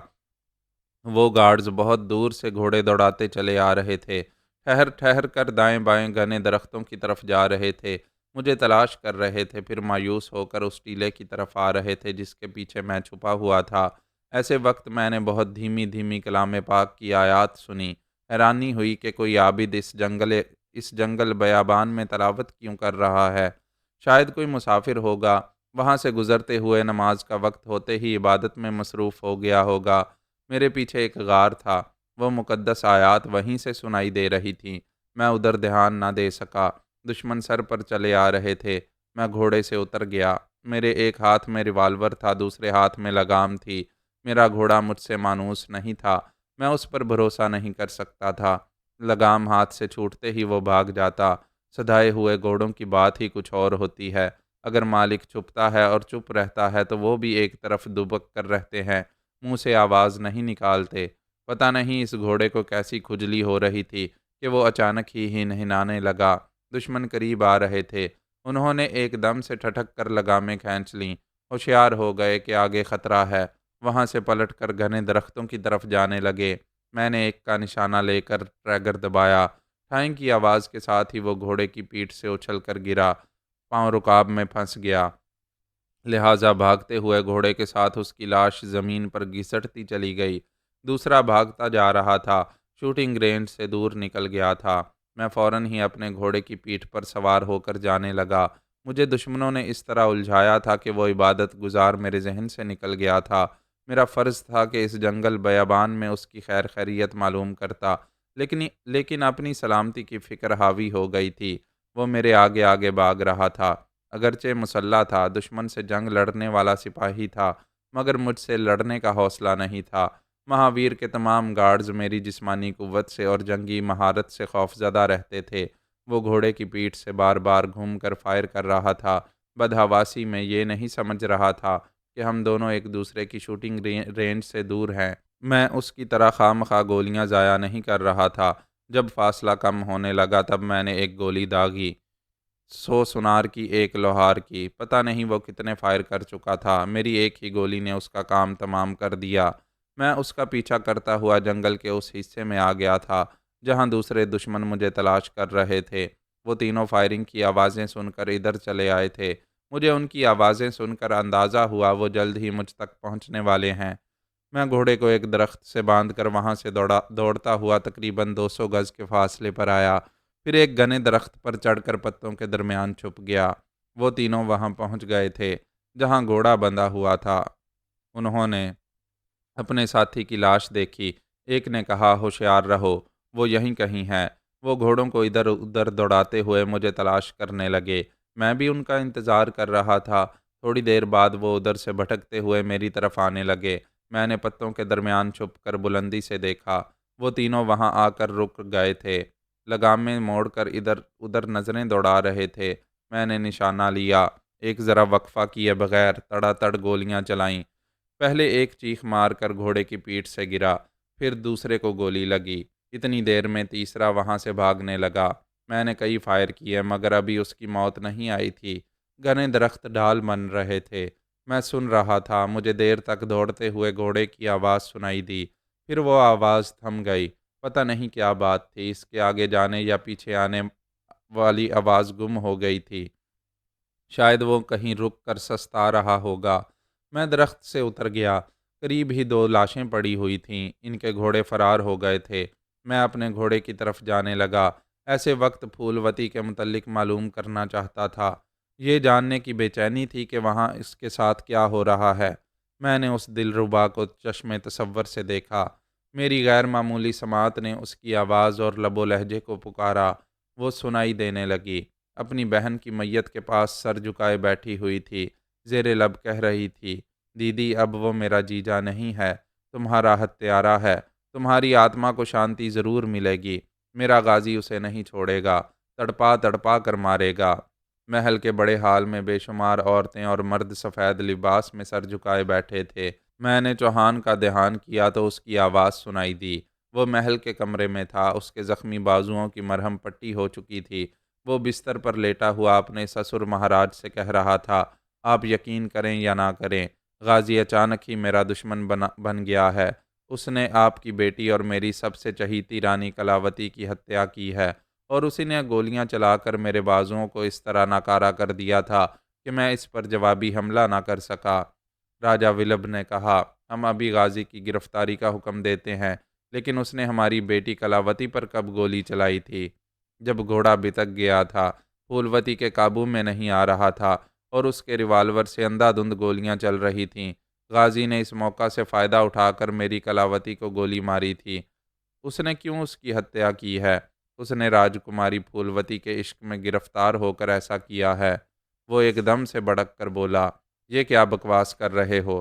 कहाँ हमारी राजकुमारी और कहाँ वो दो कौड़ी का नौकर? महावीर ने कहा, और उस नौकर को राजकुमारी ने शह दी है। आपको ये सुनकर दुख होगा, यकीन नहीं करेंगे कि राजकुमारी उस मुसलमान की दीवानी हो गई है। राजा ने मुठ्ठियां भींच कर गुस्से से कहा, तुम बकवास कर रहे हो, हमारी इज्जत और गैरत पर कीचड़ उछाल रहे हो। वो बोला, अगर मेरी बात गलत होगी तो आपके कदमों में अपनी गर्दन कटवा लूंगा। मैंने जंगल में अपनी आंखों से। वो बोलते बोलते चुप हो गया। राजा ने पूछा, अपनी आंखों से क्या? तुम क्या कहना चाहते हो? वो बोला, इन दोनों को ऐसी शर्मनाक हालत में देखा है कि मुंह से कुछ बोल नहीं सकता। वो गरजती हुई आवाज में बोला, महावीर, तुम हमारे दामाद ना होते तो अभी तुम्हें गोली मार देते। तुम जख्म खा कर आए हो, झूठ नहीं बोलोगे, मगर हमसे बर्दाश्त नहीं हो रहा। तुम किस हद तक सच बोल बोल रहे हो, ये अभी मालूम हो जाएगा। वो अपने सेक्रेटरी को आवाज़ देता हुआ कमरे से बाहर आया। सेक्रेटरी के साथ और भी मुलाजिम दौड़ते हुए आए। उसने हुक्म दिया, सेनापति से कहो राजा महावीर के गार्ड्स के साथ अपने सिपाहियों की फौज लेकर जाए और गाजी को जंजीरों में जकड़कर यहाँ घसीटता हुआ लाए। सेक्रेटरी यस महाराज कहकर वहाँ से चला गया। राजा ने एक मुलाजिम से कहा, राजकुमारी से जाकर कहो हम अभी उससे मिलना चाहते हैं, वो फौरन यहाँ आए। वो गुस्से से पांव पटकता हुआ फिर महावीर के कमरे में आया। गुस्से और बेचैनी की वजह से बैठ नहीं सकता था। टहलने लगा। थोड़ी देर बाद फूलवती ने आकर बाप के सामने हाथ जोड़कर सर झुका लिया। बाप ने गरजते हुए पूछा, ये हम क्या सुन रहे हैं? फूलवती ने नफरत से एक नज़र महावीर पर डाली, फिर कहा, अब ये मेरा जीजा नहीं है, मेरी दीदी का हत्यारा है, मेरा दुश्मन है। मैं जानती हूँ इसने मेरे खिलाफ जहर उगला होगा। महावीर ने कहा, अपने पिता महाराज के चरणों को छूकर बोलो, जंगल में गाजी के साथ क्या कर रही थी? मैंने इस कमबख्त को गोली मारनी चाही तो तुम ढाल बन गई थी और कहा था पिता महाराज के सामने और सारी दुनिया के सामने गाजी से प्यार करोगी। वो ज़रा झिझक गई। चोर नज़रों से बाप को देखा, फिर कहा, गाजी की नहीं, मेरी दीदी की बात करो। तुमने पहले अपनी रानी शशिकला की हत्या कराई, आज मौका से फ़ायदा उठाकर मेरी दीदी को भी मौत की नींद सुला दिया। महावीर ने कहा, तुम पिता महाराज के सामने बातें ना बनाओ। हत्यारा मैं हूँ या गाजी, जो सच है वो सामने आ जाएगा।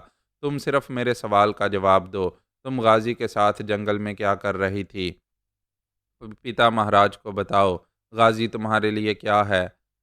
इस वक्त मैं जंगल में तन्हा था, अपने घोड़े की तरफ जाते जाते रुक रहा था, उनकी बातें सुन रहा था, फिर आगे बढ़ता जा रहा था।